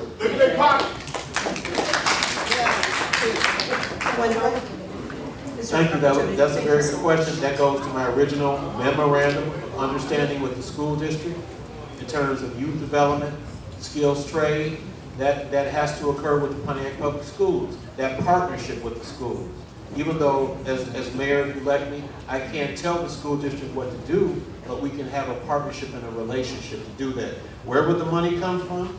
$4 million in interest that we get every year. We can also partner with the pension fund. It has $400 million to ask them to come in. In addition to that, Alexandria Born-Gesser brought in $54 million. She brought in $54 million, okay? So where did that money go? And so we can also partner with the 501c3s. So we need a partnership in order to do that, and a plan. And as I said earlier, a memorandum of understanding that would also occur with the Bowen Center is partner with that to alleviate that and deal with that issue. Thank you very much. Thank you so much. And next we're going to hear from Mr. Garrett and then Marks. Can I please remind you all to hold your applause until the very end of the forum, as we are recording and we want to keep everything so we make sure everyone can hear and articulate appropriately, please. Thank you so much, Mr. Garrett. Can you repeat that question, please? Yes, thank you so much. What about community centers and transportation? So why, instead of that one mega center, 3 or 4 in the neighborhood, what are you going to do in order to connect transportation and in order to support community centers? Thank you. So what we have done between the municipality and the school districts, we do have an MOU, and we connected all 5 of our school districts through that MOU to create an enrichment program. Now, we have to look at the budget realistically. $4 million is not going to build a youth center. And if you're going to ask for a rec center, $43 million, you're going to ask to be put on a taxpayer's back. But then I won't ask for that because you gave us $162 million in the school district to revise the schools. And then also you've given us money in that, the rec fund, to do enrichment programs throughout other buildings. So I agree with having the satellites as well to fund those particular programs till we have a better look at what we can build and how we can build it. But to sustain it, I won't raise taxes on the backs of the residents. To do so, we'll continue to use satellite buildings and continue to use our MOUs throughout the 5 districts in the city of Pontiac. Thank you so much. And I guess that question, would you like me to repeat that? Please. Thank you so much. And so what about the community centers? What do you plan to do, or how do you envision ensuring that there are enough programs and centers for our youth and for our seniors, and especially connecting with the lack of transportation? Well, let's start with kids. That's one of the reasons why I'm running for mayor. I just want to give a shout out to Eva Kerman-Williams and Patrice Waterman, who I served with, who we wrote the youth village to fund the children. I want to give a shout out to Dollar Bill back there. When we had the youth village going and we had a place for the kids, he helped us grow that. And then we also have people that's already doing without the city's help, to where you have Mr. Troy Kraft and Mr. Marcus Bowman, who already was doing something with the kids, to Pastor Teresa Lee, who opened up her church for them. So when there's a will, there's a way. The problem I'm having is all the excuses of why the youth center has not been built. When I left, there was money to build, there was people to help. And now they bought a building to tear it down, to rebuild another building, but EWAT is still standing. Make that make sense to us as a citizen. You could have had that open with a second phase. So again, those people are still ready to come and help our kids off our taxes. Well, help our kids without taxing us as citizens. Thank you. Thank you so much. And the next question, we are going to go down and rotate. I'm going to answer that one. I'm going to repeat it for you. That is, what will you do in order to support the recreation centers and in connection with transportation? Thank you. I think we need to do dual approach. We need to have a central state-of-the-art facility that is serving our population, serving our youth very effectively. I'm proud to have supported the construction of a new youth recreation center. A site's been established, the site's been prepared. That the resounding feedback from the community is they wanted new. They wanted it to be sharp and quality for the children of our community. So that's the direction that we're going, and as mayor, I look forward to opening that new state-of-the-art center. If I were mayor now, it would already be done. I do think it has taken too long, and that's something that's been frustrating, but it is something the residents have said they want, and I look forward to leveraging our grants and philanthropy department so that way that center can help be paid with grants and private donations. The programs can grow and expand by partnering, but we've had really effective use of satellite sites now with our youth recreation programming. I want to see greater partnership with our school district. Thank you so much. There you go. Thank you. And so we're gonna rotate down, and so instead of starting with Alexandra this time, we're going to go next with Deidre. So we will be starting with you. This question. What will you do to help the homeless population?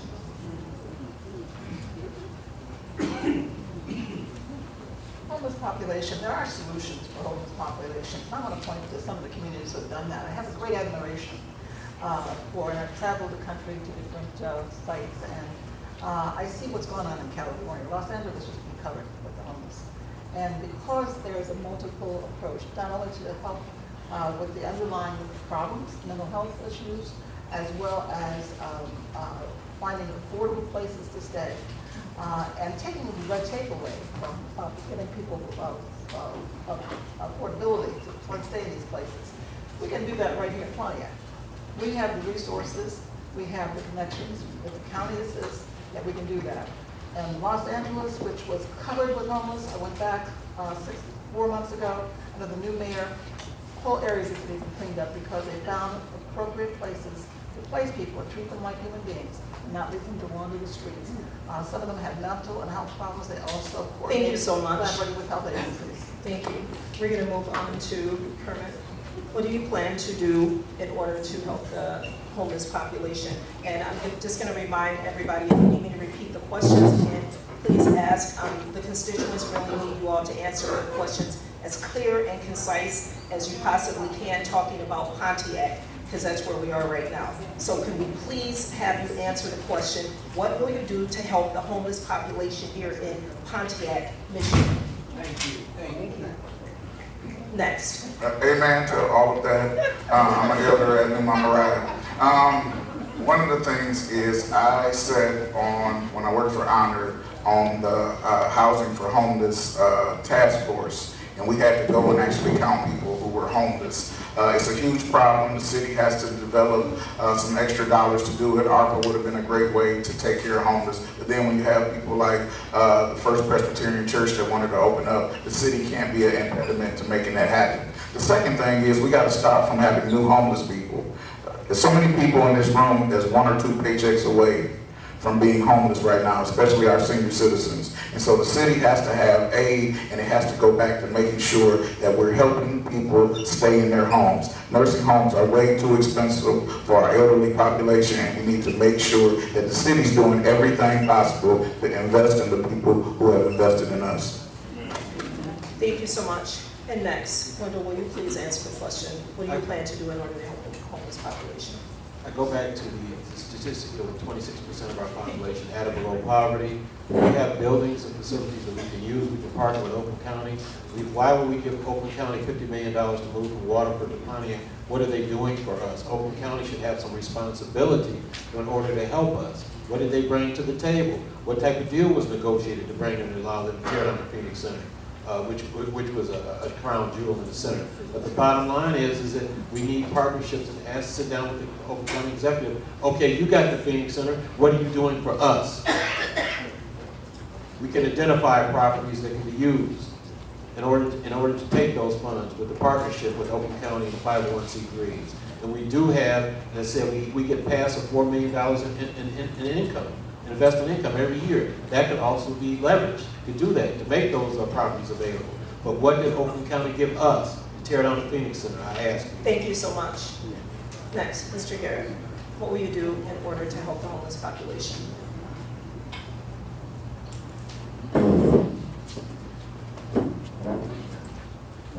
And I keep repeating this, it's what I continue to do. We have to find out where can we house, or where can we give them assistance. And it's not in the many hospitals that we have here. We try to get our homeless population, those who are not transient homeless and not from couch to couch, but those who are actually living on the streets in some of these facilities, and some of these facilities are occupied by residents who don't live in Pontiac. Now, I'm not saying that no one should be helped, but what I am saying is if you are a nonprofit in Pontiac, then individuals in Pontiac should get at least a first look at what their needs are. And so it's very difficult, and being just transparent and honest with you, to get a homeless person off of the streets when we're told as first responders we have no room for them. So we're left to take it to family members or allow them to sleep into the police station until the next morning or open up different warning shelters. Thank you so much. Next, Mark, will you please answer the question, what will you plan to do to help the homeless population? As a mayor, we have to keep our mind on the budget. And so where you have over, 600 nonprofits, and then you have, 200-300 churches in the community, that's where we start. We don't reinvent the wheel, and we don't make promises here that we know we can't keep without any money. But what we can do, again, as we said before, when those grants come through and when the state come through, we can partner with Crystal Lake District, we can partner with various churches, as well as Great Cedars Homes, as they building homes and putting homeless and doing all kinds of things. And so we need to spread that across not just a few churches, but all the churches. And we need to get the 600 nonprofits an opportunity to perform. So when you have so many nonprofits and so many churches in our community, we shouldn't have any homeless. But to just sit and say with a loaded question that we're going to take care of homeless on a city budget, you're fooling yourself. And then ask yourself this question: what already has been done Thank you. For the homeless? Thank you so much, Mike. I appreciate it. Next, Mike McGinnis, will you please answer the question, what will you plan to do in order to help the homeless population? Thank you. In my current roles on the Pontiac City Council and on the Pontiac Planning Commission, I have voted in favor of initiatives for homelessness intervention. I've also voted in favor of expansion for the Hope Warming Center on Baldwin so they can have a newer, larger, state-of-the-art facility. So as mayor, I will continue to be proactive and receptive to community partners that want to do the right thing, that want to expand those services and expand beds. But I want to get to the root of, we have an affordability crisis broadly, but specifically focusing on Pontiac. As mayor, I want to see 2,000 new housing units built of varying sizes, varying options, varying price points. We need more quality housing in our city, and we need a government that is helping lead the way, take down those barriers, and we need to be very creative and proactive, or else we're going to have a growing population. We have many of our neighbors that are living paycheck to paycheck and cannot afford their rent or very near being put out, and that's unacceptable. Thank you so much. And next, Alexandria, will you please share with us what you plan to do in order to help the homeless population? I think that housing and homelessness is an issue not just in Pontiac, but all across the region. Affordable housing, attainable housing. I work directly in housing, not in the city of Pontiac, but throughout Flint. And one of the things that we've been recognized for doing, Oakland County now has a land bank. We did not previously have that. There's priority that should be given to Pontiac residents to purchase homes that go through that process. Beyond that, building new homes, making sure that they are affordable, new development, attracting new developers to come into the city. Also creating ways to get into those homes. One of the things that we do out there is a featured homes program where land contracts are created and creating pathways for home ownership. That's the best way to eliminate homelessness in Pontiac and beyond. Thank you so much. And next, we are going to rotate down, and we are going to start with Kermit on this question. And the question is, the roads in Pontiac are atrocious. They are horrific, and the conditions are poor. How will your administration address in improving the roads and the streets? So we're gonna fix not only the roads, but the Martin Luther King Bridge has been down 1,000+ days in the city of Pontiac. I helped lobby our state legislators so they have the money. I'm looking forward to it getting built immediately. We're gonna have to look at a road millage in order to take care of the roads. I brought this up almost 10 years ago. The city didn't have an appetite at the time to do it, but we need to fix the roads. But we also have to be responsible and give the people a plan for the roads that are going to be there. You can't ask taxpayers for money and then don't tell them what street is going to get done. If we're going to take care of Martin Luther King, if we're going to take care of Perry, if we're going to take care of Pike Street, if we're going to take care of Baldwin and Columbia, then we need to be systematic in the way that we do it, and we need to roll out a comprehensive plan and not just go to City Hall and put it on the agenda in the middle of the night and think people are going to vote for it. We got to talk to the people first. You need a mayor that's going to listen, and you're going to need a mayor that's going to fight. Thank you so much. Thank you. Everyone, can you please hold your applause to the end? Next, can we please have Wendell Woods, can you please answer the question, what we plan to do to support the roads advancing in our streets? Thank you. That's a very good question. When I went out to get my petitions, I talked to over 450 people. Many of their issues were roads, jobs, schools. Okay, those are the three issues that came up the most. So a plan that looks at what we're already doing and how can we scale it up. But more importantly, we must understand though that when you do that, there are going to be traffic delays. There are going to be people late to work. I mean, let's be honest about it. When you design your plan, you have to understand, well, what are the alternative routes for that? And that's just a general problem that's going to occur. But to that issue, we have a new DPW director. I've spoken to him. I met with him in his office. So, but he doesn't live in Pontiac, but that's not the issue. But the point is that should be a priority. The roads should be a priority because that's the #1 issue that I hear. The roads are messed up and people messed up their vehicles on the roads. Okay, that's an issue. So who pays for that? The city should compensate for that. But anyway, we do need a plan, we need a vision, and I will be able to carry that out, working in partnership with the City Council. Thank you very much. God bless you. Thank you so much. And next question, Mr. Garrett, please. Can you repeat the question, please? Yes. The roads in Pontiac are horrific and in poor condition. They are atrocious. How will you, as an administration, address and improving the streets and roads? We definitely have to put a system in place to identify what roads need to be repaired, first.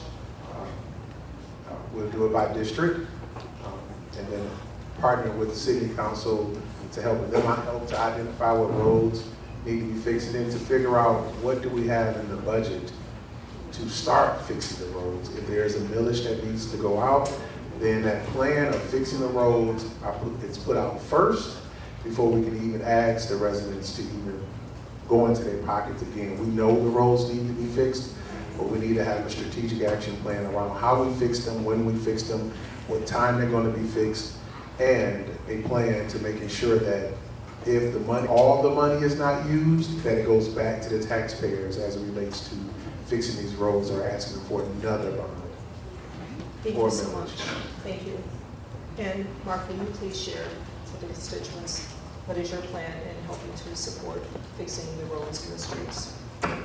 Well, one of the things we have to do is to misspend, because I still can't wrap my mind around why we would put rubber speed bumps on pothole roads. So once you get over the pothole, then you hit a speed bump, and now it's tore up. And then if you're gonna do speed bumps, make it where an underbody plow can go over it where it's not tore up. So I'm confused as a citizen, but what we have to understand is the budget. And how we have to do is increase. And how you increase our budget is let new businesses in and have an open, finance open for business. And so when you start getting businesses, we had a round table, and I want to say around at least $500 million was in the room ready to do business in Pontiac. So once you start letting the new businesses come in and then start contributing to our economy and let our money circle Pontiac at least 4 or 5 times before it leaves our community, then you'll start seeing our roads done. I am tired of asking, I'm a homeowner, so for those that don't own homes, stop asking me to pay for stuff until you own a home or build a home. So start asking me for a millage or something until you come talk to me, because my taxes are always through. Thank you so much. Thank you so much. Mike McGinnis, thank you so much. Will you please answer the question? All right, neighbors, we deserve better. And we have not had neighborhood new road construction since Walter Moore's first term as mayor, aka when I was a baby. And we see those results. Okay, I'm only 41. I wasn't a baby, like 4 or 5 years old. I see the magistrate's look on her face. The roads in our neighborhoods are greatly deteriorated. We have a proactive approach that I want to see us invest more in, where we cut out the worst crumbling parts. If we can't afford a whole new road, the whole new length, let's put in a very cost-effective repair in very specific localized area. We have to do preventative maintenance on our roads, our major and our neighborhood roads, and to do that, we have to rebuild our city's public works operations. We need a facility, we need the equipment, we need the staffing. A few decades ago, we had 200 public works employees. Now we have about 25. Thank Big you so difference. much. Thank you, Mike. Alexandria, will you please share? First, we need to do a comprehensive roads assessment, understanding which roads are the worst, which roads are the best.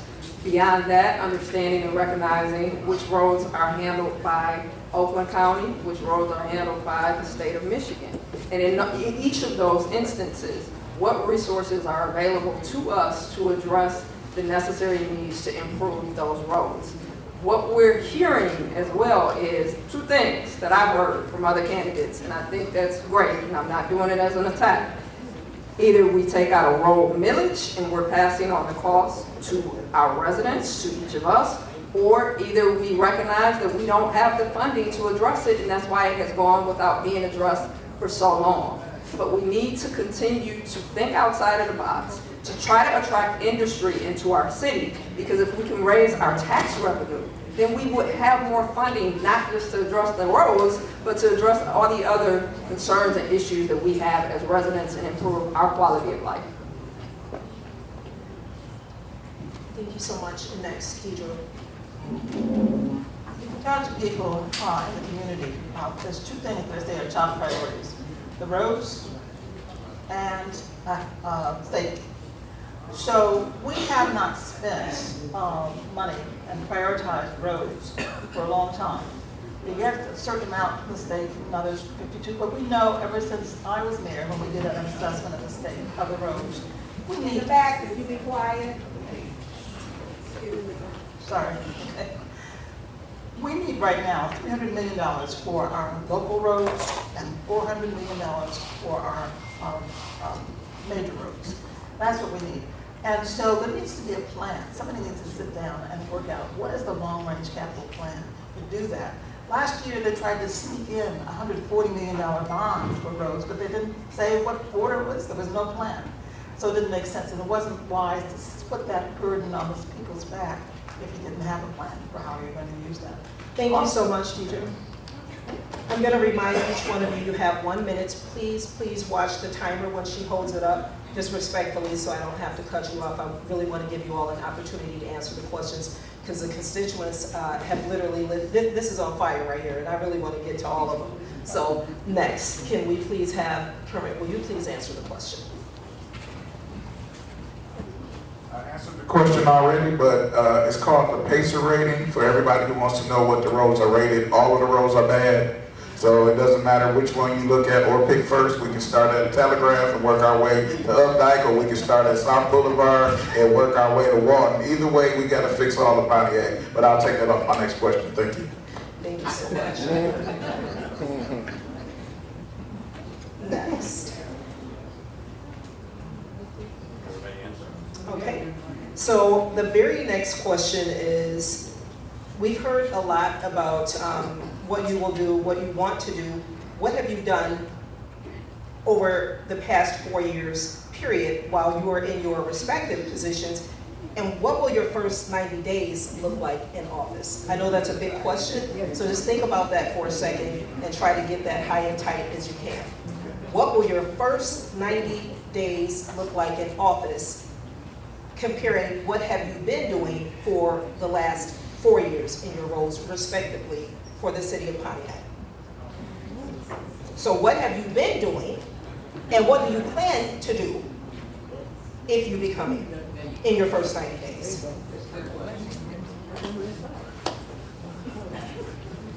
All right, let's start with you. Oh, you're ready for that one? Yeah, okay.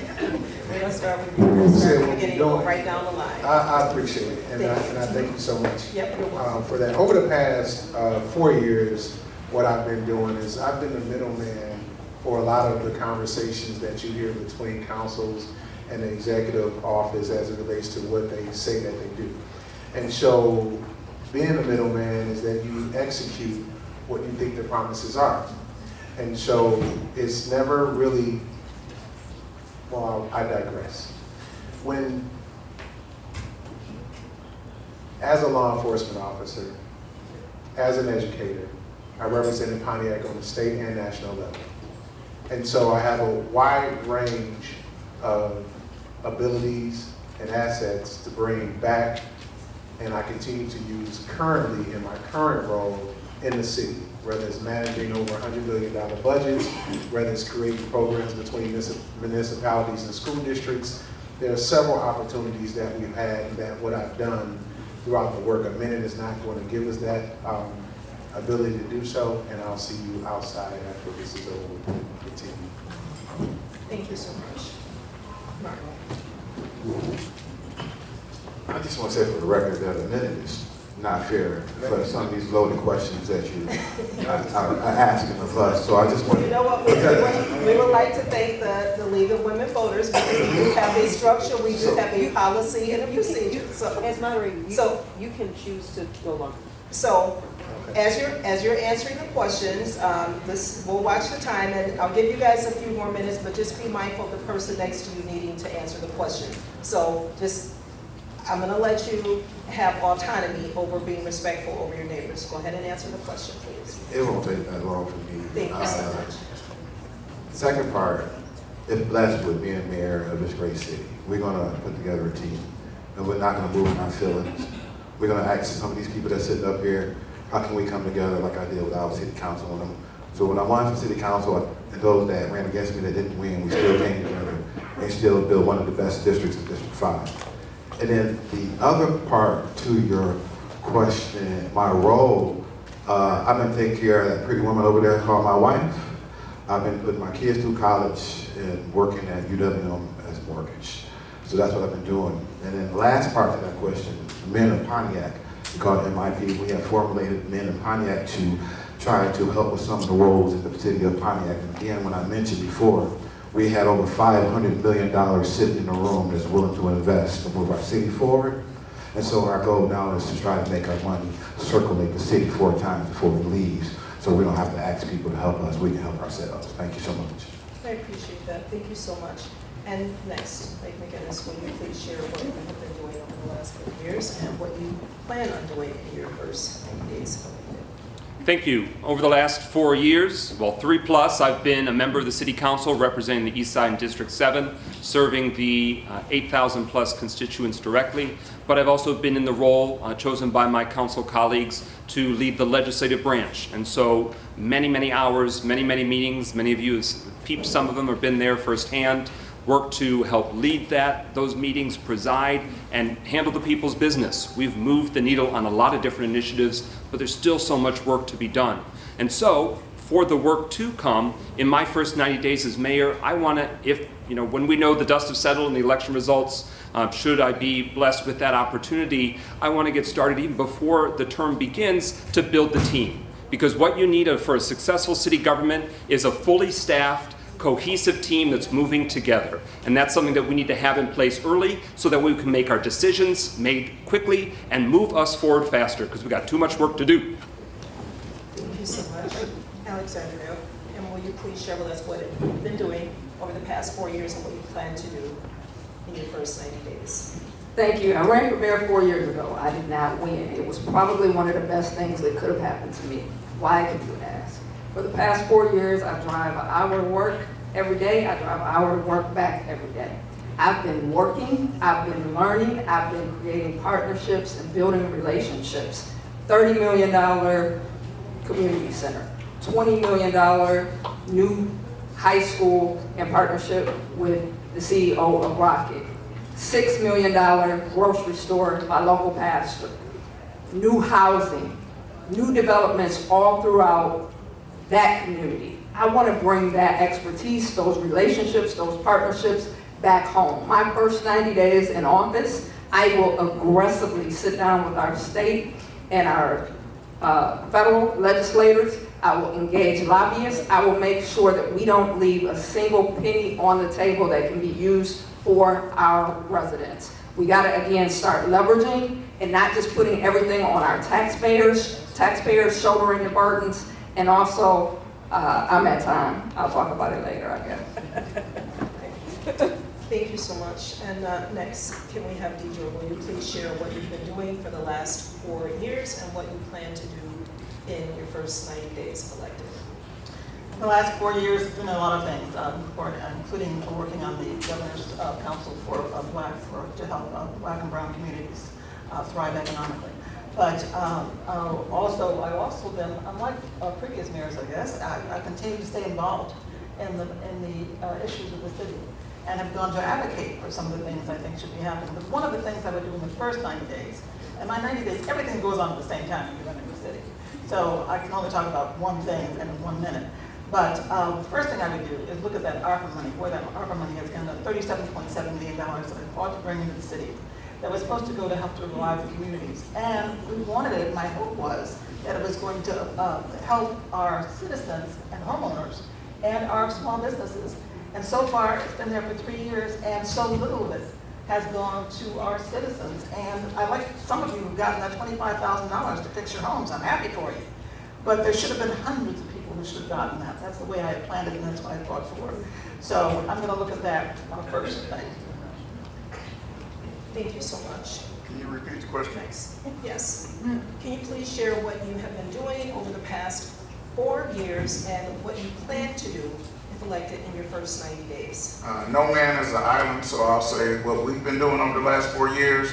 In my day job, I sit on, I'm the vice president of End Gun Violence Michigan. We helped pass 4 common sense gun laws, extreme risk protection, safe storage, and some others. We also helped lobby with the Michigan Education Justice Coalition to get $19 million, let me say that again, $19 million in debt out of the Pontiac School District so more money could go into the classroom. The next thing that we've been doing is I served on the charter for 3 years, and one of the parts of the charter that hasn't been rolled out is the ethics officer, which we need to put in the city. Well, the number one thing that people talk about is trust and transparency in Pontiac. We have a charter now that actually does that. If this council would implement it, I would love it. But in January, when we do take office together, the first thing we're going to do is change the culture of City Hall. We need a greeter in City Hall, and then the second thing, because the mayor just said we need to do things simultaneously, is make sure that we take care of the retirees. This has been going on for 12 years. We've lost so many people throughout the way, and we need to make sure that happens. And then the third thing we're going to do is make sure that we listen to the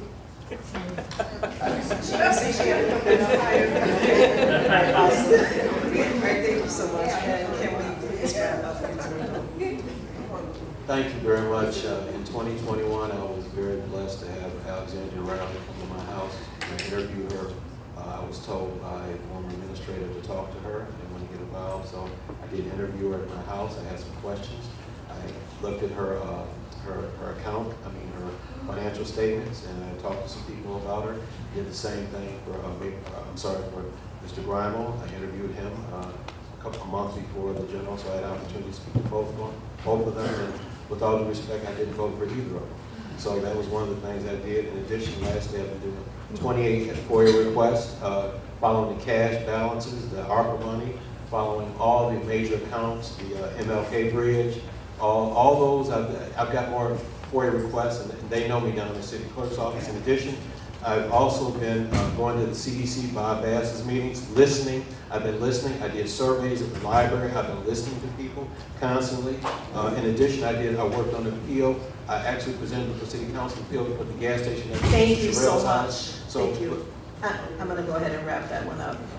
And we're going to come back down to the end. So, we've given each person a little bit, a few more minutes to answer, but we want to get as many questions as we can. So we're going to start with you, Mr. Garrett, on this one. So this one should be pretty short and sweet. Your constituents want to know who will be your deputy mayor. The residents have the right to know.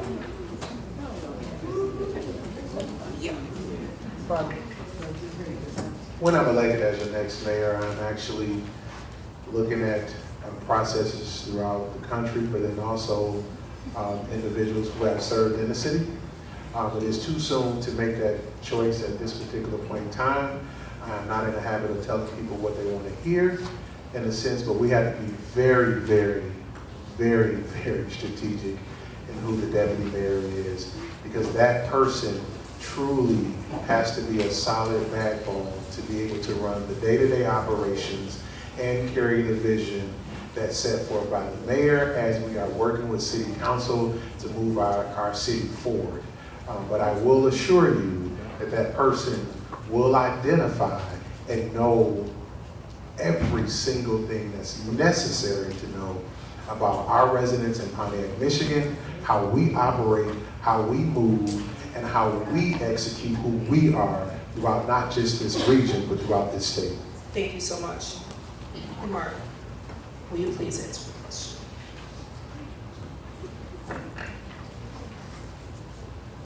Who are you proposing as your deputy mayor? To be honest, we haven't even got that far to even think about the deputy mayor position. We move as a unit, as a team, and that wouldn't be a Mark decision, that would be a team decision. But thank you to Dr. Waterman for giving me an opportunity to be the deputy mayor here in the city. That job is definitely, it's a hard working job, and to definitely answer all the citizens' questions and answers and move the city forward. But I'm not gonna lie to you, I never have. And to sit here and say that I'm gonna pick Kirby Williams as my deputy mayor or Gil Garrett as my deputy mayor, I'll be lying to you because it's bigger than Mark. We have people that depend on us to move as a unit. He is one, my wife, who's my campaign manager, is another. And some of you out here that I have relationships with, we have to discuss that. So I'm not gonna sit and say, you put me on a hot spot, well, who are you gonna be your deputy mayor? Right now, I'm gonna let God lead my heart and then let my tongue follow. Thank you. Thank you so much. Mike, again, answer the same question, please. No deputy mayor already identified, but let me know in the audience if you're looking. No, there's specific requirements in the charter about the updated new charter that we have to satisfy. So first and foremost, somebody that meets the citizens' mandated requirements. And that individual does have to be confirmed by the next city council. So got to make sure that they are the right fit. But I want that individual to be a strong work ethic, strong experience, and shares my vision of a pro-growth agenda. We need to grow our population. We need to grow our housing stock and our housing diversity. We need to grow our jobs, grow our historic downtown, grow the strength of our city operations, like I shared with you with Public Works. So that's the mindset and the profile of the individual that I would be looking for, somebody that aligns with that pro-growth strategy, is ready to move heaven and earth, work around the clock because we've got a lot of work to do and we need to move forward faster. Thank you so much. Alexandra. After August 5th, only 2 candidates up here advanced. So I don't want to put the horse before the cart, but as far as determination and decisioning on who will be the deputy mayor, I think the focus needs to be on not just the deputy mayor's role, but all of the city staff and the team that we're putting together. You're only as good as the team of individuals that you can put and surround yourself with. Attracting talent, keeping talent in the city of Pontiac has been an ongoing issue. We had an individual that was qualified from Harvard, and yet the city council, Harvard and Stanford, as a finance director, left Pontiac, went on to serve Wayne County, went on to serve now the Pistons Group. We have to, again, the city council did not confirm this individual. We have to start making solid choices and understanding that we're only as good as the team of individuals that Thank you so much. around us. Thank you, Alexandra. And Deidre. No, Alexandra mentioned my finance director. Bringing good people to the city is something that would be my primary issue. I don't have somebody in mind, but I'll tell you the kind of person I would have, somebody who would work shoulder to shoulder with me to handle the problems in a professional way. That was one thing I'm glad the council added to the job description. Before it was just a part-time person, but now cities are competitive, and with all the issues that we have, they need to be professionally managed. So there's a mayor, but then there's a deputy mayor. And I chose, when the emergency manager finally let me hire one person, I hired a deputy mayor, and I insisted it be somebody who had a professional background, so they knew all the sources of funding and the ins and outs of ordinances, and could guide the city along in a professional way. Hard workers. I think our whole staff, I'm happy to see the staff that we have at City Hall right now. They're doing very well.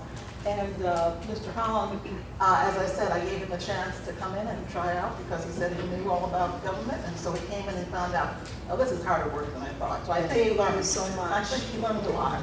Thank you so much, Deidre. We're going to move on to Kermit. So we're going to wrap this up with the final two, Kermit and Mr. Woods. We have a final question before closing statements. So I really need you guys to be clear and concise. 1 minute. Please share. Okay. Who will be your deputy mayor? Who will be my deputy mayor? Find out on the next episode. No, I really are searching for the best talent for Pontiac. But we have a culture right now at City Hall where people are leaving good city paying jobs left and right. So one of the things we need to bring in is a key finance director. I see Judge Sharp right there. I got to give her a shout out. She was one of the best things that ever happened to the city of Pontiac and to the city council. So I want to give her flowers in this moment.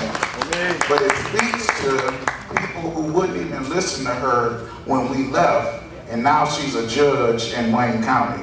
We have to recognize good people and let them flourish. That's one of the things that we have to change day one in City Hall. The culture has to change. It has to be pro-friendly, and it has to be where people stay. People don't leave good city jobs like they're leaving Pontiac. Thank you so much. And alas, will you please share? Thank you, that's a good question, but it is premature, it's too early to start even thinking about that, because we need to continue to identify what the core issues are in the agenda for the city, and as we do that with a collaborative effort with the team. As a new city charter that I read again and again, their requirements, the candidate must have a business degree, it must be approved by city council, so we also need to look at the charter, the new charter, thank you. Even though it was $1 million to do that new charter, but the point is that we need to look at those requirements. And so the key though is that do they understand the mission and not just the position? Do they understand the mission? What is that mission? Have we identified that mission? Not just to get them in a position. And we lost Alexandra Borges when she brought in $54 million because apparently she wanted an $11,000 raise. So we lost some talent, but Lisa Campbell's still in that position, and she's very diligent, and so we're glad to have her, but it is too soon to Thank you so much. Thank you. I'm going to wrangle it back in because this is our very last question. And after this last question, then I'm going to give each of you an opportunity to have your closing statement. So please be mindful with this. Wrap it up high and tight, 1 minute, so that you will have ample time to give your closing remarks, please. So, yeah. Yeah. The closing remarks after this question? The closing remarks is after this question. So this is a question, and then you will have an opportunity. So this is the final question of the evening. How will you ensure the rights of the most marginalized people in the community are protected, especially when the federal government is running amok, threatening the communities such as non-English speaking community and members of the LGBTQ plus community? Can we ask another question? That question's already been asked. I'm sorry. That question's been Did asked. someone ask prior to? Okay. Please. Thank you. All right.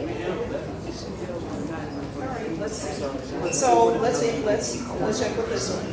Do you want to answer? No, okay. go ahead. No, you can change the question. Because I didn't hear it. I didn't ask it, but I'll ask. So let's ask this one. The cost of police and fire have increased each year. Do you think that services are in line with the cost? Can the city sustain the yearly increases? To answer your question is because of the tax revenue in the city and how things are budgeting at this point, can the city handle it? I won't know that until after we do a forensic audit once we get there, or the overall budget. The services, because I work in public safety currently, as far as police services are concerned, I would say yes, because we have a 93% capture rate when things do happen. Solvability of a crime is over the national average. And then we do have, when it's cost for services, we are answering those calls for services. When it comes down to fire responds in a timely manner. However, there are some issues or concerns around EMS services. There are some things that we can change in those particular contracts that I know for sure that if those contracts was to go back over to the fire department, we can look at how EMS services and fire services can be a savings to the particular city. Thank you. Thank you so much. And we're going to go right down the line.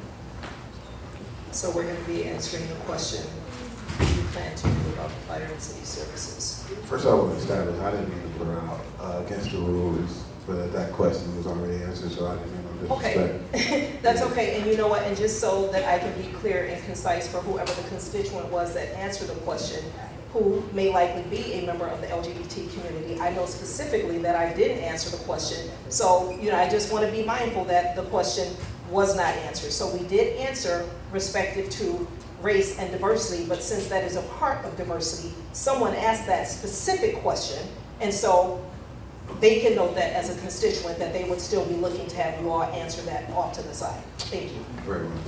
So the question, can you repeat the question? Yes. So what do you plan to do with regard to the city services, police, fire department? Well, first we have to understand with the fire department and the police department, that's not an overnight return. We have to build that over the years. With the sheriff's department, I just really feel, let me just say it this way. If you haven't been paying attention to that contract when we first came to where they are now, they're killing our budget. And they're the only game in town. And so what I propose is to reach out what they call a tri-county, like they're doing with the fire department.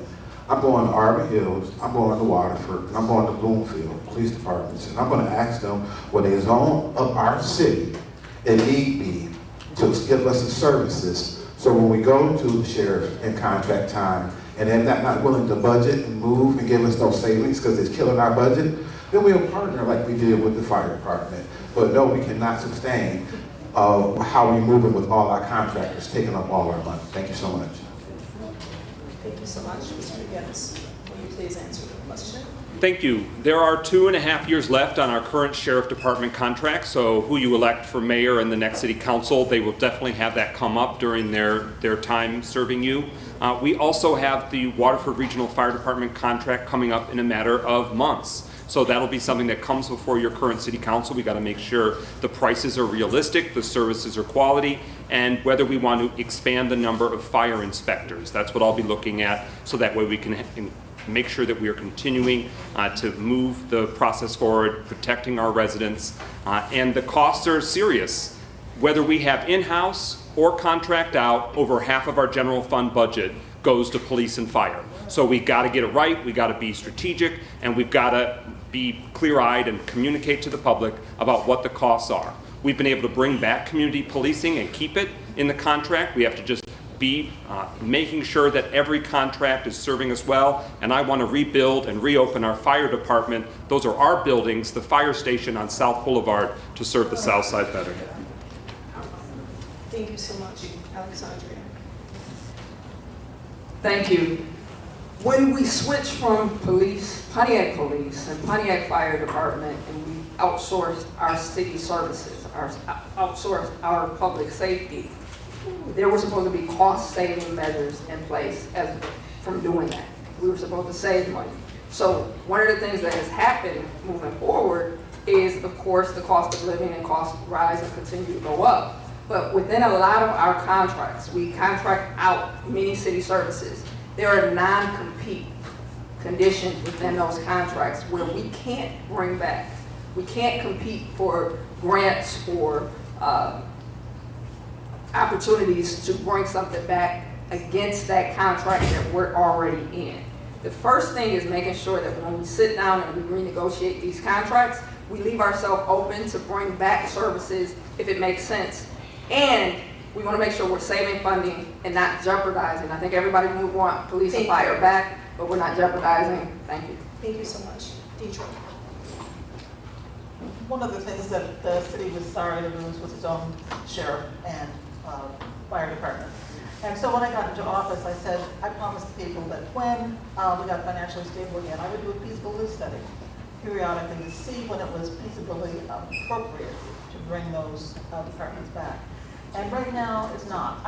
We already did that in terms of looking at other communities to see if we could care. No, they weren't willing to do that with our community. We have a lot of needs.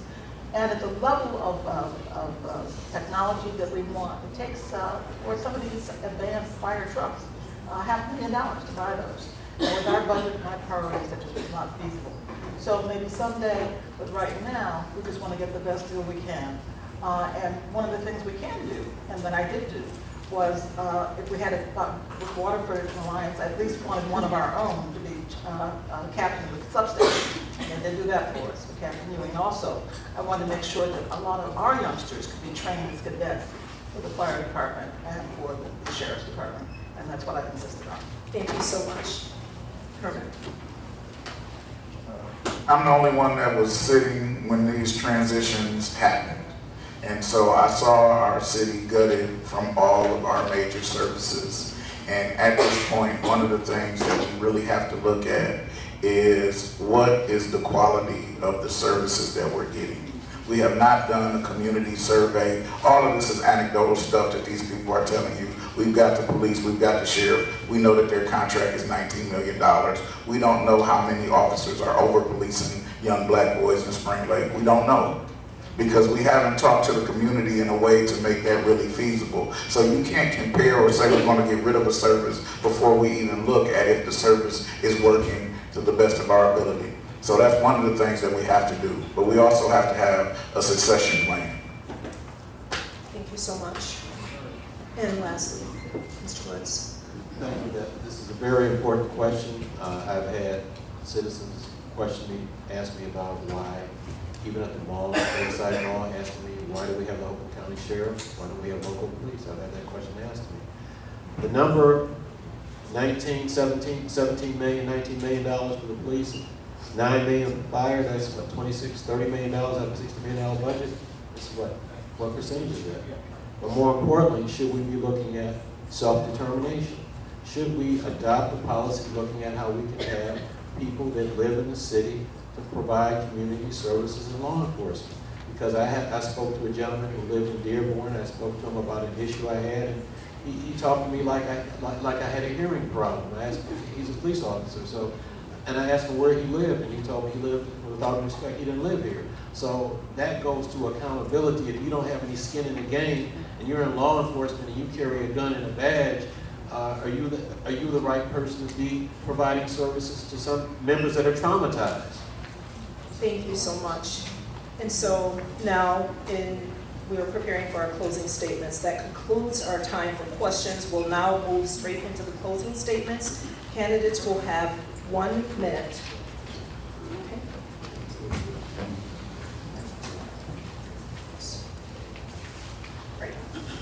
So that will conclude, and each of you will have 1 minute in making closing statements, and we are going to begin with Mr.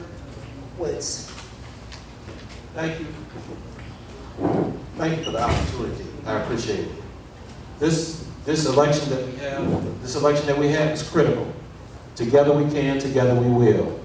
But we need to do a forensic audit of the finances. We have to follow the money. That's what I've asked for 5 times. So you can't talk about budgeting until you look at how the legal spending was done, how the ARPA spending was done, and all these outside contractors that we've been paying. So we need a forensic audit, okay? We need change. We don't need crumbs thrown out citizens. Through the home repair program, I was told that Mr. Gray, the mayor, said we repair 8 homes. But then the gentleman that did the program said, no, we did 55. So how does the mayor say 8? And then somebody in the city says 55. That's too much of a gap. So the question becomes accountability. We need accountability, transparency, and we need change. We don't need the same career politicians going from job to job, giving us crumbs. We need accountability and change. Thank you so much. Next, Kermit, will you please provide your closing statements?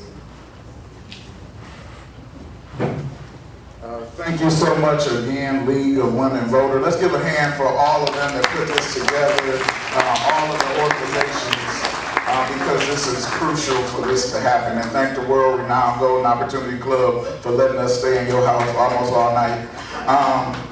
I just want to say this really briefly. 1 minute is not long enough to tell you why you should help on this campaign, but I want to leave you with this. The reason that our campaign is called Believe in Pontiac is because I still believe in Pontiac. At one time, we had 100,000 people working here every day. We're not there right now, but we can get back to it. But it's going to take all of us. And so what I'm going to do in these last 20 seconds is ask you not only for your vote, but for your help. One of these people who sit up here will be the next mayor of the city of Pontiac. And they're going to need your help, your prayers, and your love. I'm asking for you to support what we're doing because I believe in Pontiac, because Pontiac believed in me, and I want the next kid to be able to have the same ability that I had to do the things that I did in Pontiac. Thank you so much. Next. Being elected to an official position, I consider it very responsible, but an honor to serve the people, especially the people of Pontiac, who community I love and I've been so committed to for so long, and many of you, and I thank you for your interest and for your setting the priorities. we need to have a shared plan. That's what I've always wanted to do and what I did as mayor. But a shared vision without a plan is a dream. And that's one of the things. And one of the things I've been disappointed is the fact that we brought in so much money to the city of Pontiac to help the citizens and to regrow the city and help the city to thrive. And that has not been allocated yet. 40% of that ARPA money that we brought in, instead of going to the citizens and the homeowners to rebuild the community and the small businesses, has gone to outside contractors. So that's not right. We want to get that straight. But also, we want to link arms and know that we can do this. We can progress. And the way the person who sits at the table can make your decisions about which way we go in the next 4 years will be very critical of what we do. Thank you so much. Thank you. Alexandra, your closing remarks, please. Thank you again to the League of Women Voters. Thank you to each of you for coming out and to be engaged in our community. There's been a lack of interest and apathy overall, and there's been low voter turnout in our elections. This election is critical. I cannot overstate how important this election is, and understanding that whoever serves as our next mayor understands policy, fiscal responsibility, appropriations, all of the things that collectively come together and are necessary to move our community forward. But this election is about each of you. We can talk about economic development. I can talk about all the things that I've been doing in Flint. We haven't even cut the ribbon on in the last 4 years. None of that matters, though I want to bring that back home. None of that matters unless it impacts our residents and unless it impacts our quality of life. I pledge to you that if you elect me as your next mayor, I will fight for us. And I ask for your prayers on this journey, and I ask for your vote in the upcoming election. Thank you. Thank you so much. Mike McGinnis, your closing remarks. Thank you very much, and thank you again to everybody for spending some time tonight about Pontiac's future. I'm running to be our next mayor of Pontiac because I have a pro-growth vision for our great city. I want our population to grow. I want your children and grandchildren to stay in Pontiac or come home. I have a pro-housing growth vision. I want to see 2,000 new housing units built in our city, citywide in the coming years, and I want those to be filled with Pontiac residents and Pontiac people because there's a strong need and it would help rebuild our neighborhoods. I have a pro-jobs growth vision. And there's so many needs. We've got to come together as a community. We've got to do it together. And I'm grateful for the work that has led to this. This is a marathon and it's a relay race where we continue to hand the relay to our neighbors and the fellow leaders. And I respectfully ask for your consideration for the baton to be handed to me so I can sprint and move our city forward faster.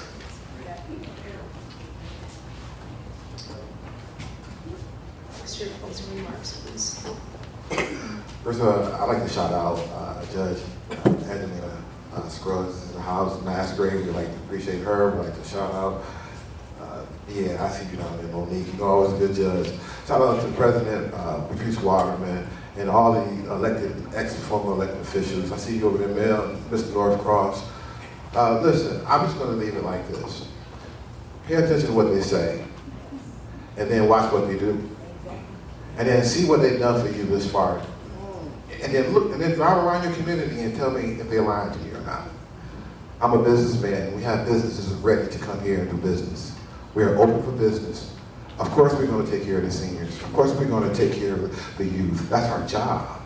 But until we get the budget and expand that budget, everything we're seeing up here is make-believe. Watch the charter. Some of these people are my friends, but to me that charter is full of holes that you can see straight through it. And that's top heavy. So again, emergency managers is on their way if we don't get our budget in line. Thank you so much. Thank you so much. And the last. Thank you for having us to share our thoughts with you. You need, and you have asked for accountability for so long. I started, you elected me as a precinct delegate back in 2005. And you elected me to the school board. I completed that We were $56 million in deficit, 11 with a $14 million surplus. You elected me to the charter as a write-in with 1,000 votes because you needed a new charter. You said we wanted to be a part of the master plan. I've been a part of the master plan. I was 19 years old when I got here. I am now 50 years old. I understand the systems that need to change and the systems that need to be corrected. That's my older brother there. So, with that being said, it's accountability, and I'm going to be point blank with you. You don't need anybody to tell you what you want to hear. I'm not a career politician. We finish what needs to be done. You need a mayor that's going to finish what needs to be done. And as the end of tonight, as I just see that stop sign, as your next mayor of Pontiac, that's me. Thank you so much, and I just have one quick side note here. I want to remind you all regarding early voting on July the 26th and August the 3rd. And now I would definitely like to introduce to you the Executive Director of the Change Up Midnight Coalition, Marcus Kelly, who is in part responsible for this event taking place tonight for all of you all who don't know. Marcus Kelly, the Change Up Midnight Coalition, and that. Thank you so much.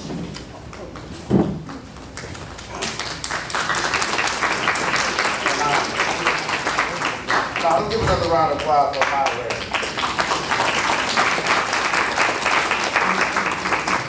So, good evening, ladies and gentlemen. Thank you all for joining us today. Tonight, especially our candidates for the 2025 Pontiac Mayoral Primary Candidate Forum. Marcus Kelly, Executive Director of the Change Up Midnight Coalition, and a lifelong resident of the city. Whether you've known me for years or meeting me for the first time tonight, it's an honor to stand and serve our community for events like this. Tonight wasn't just about politics. It was about people.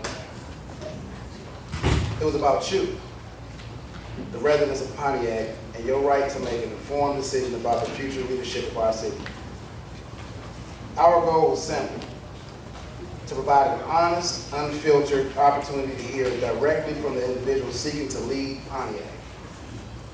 Their words tonight carry weight because the next 4 years will affect your families, your homes, and your neighborhoods.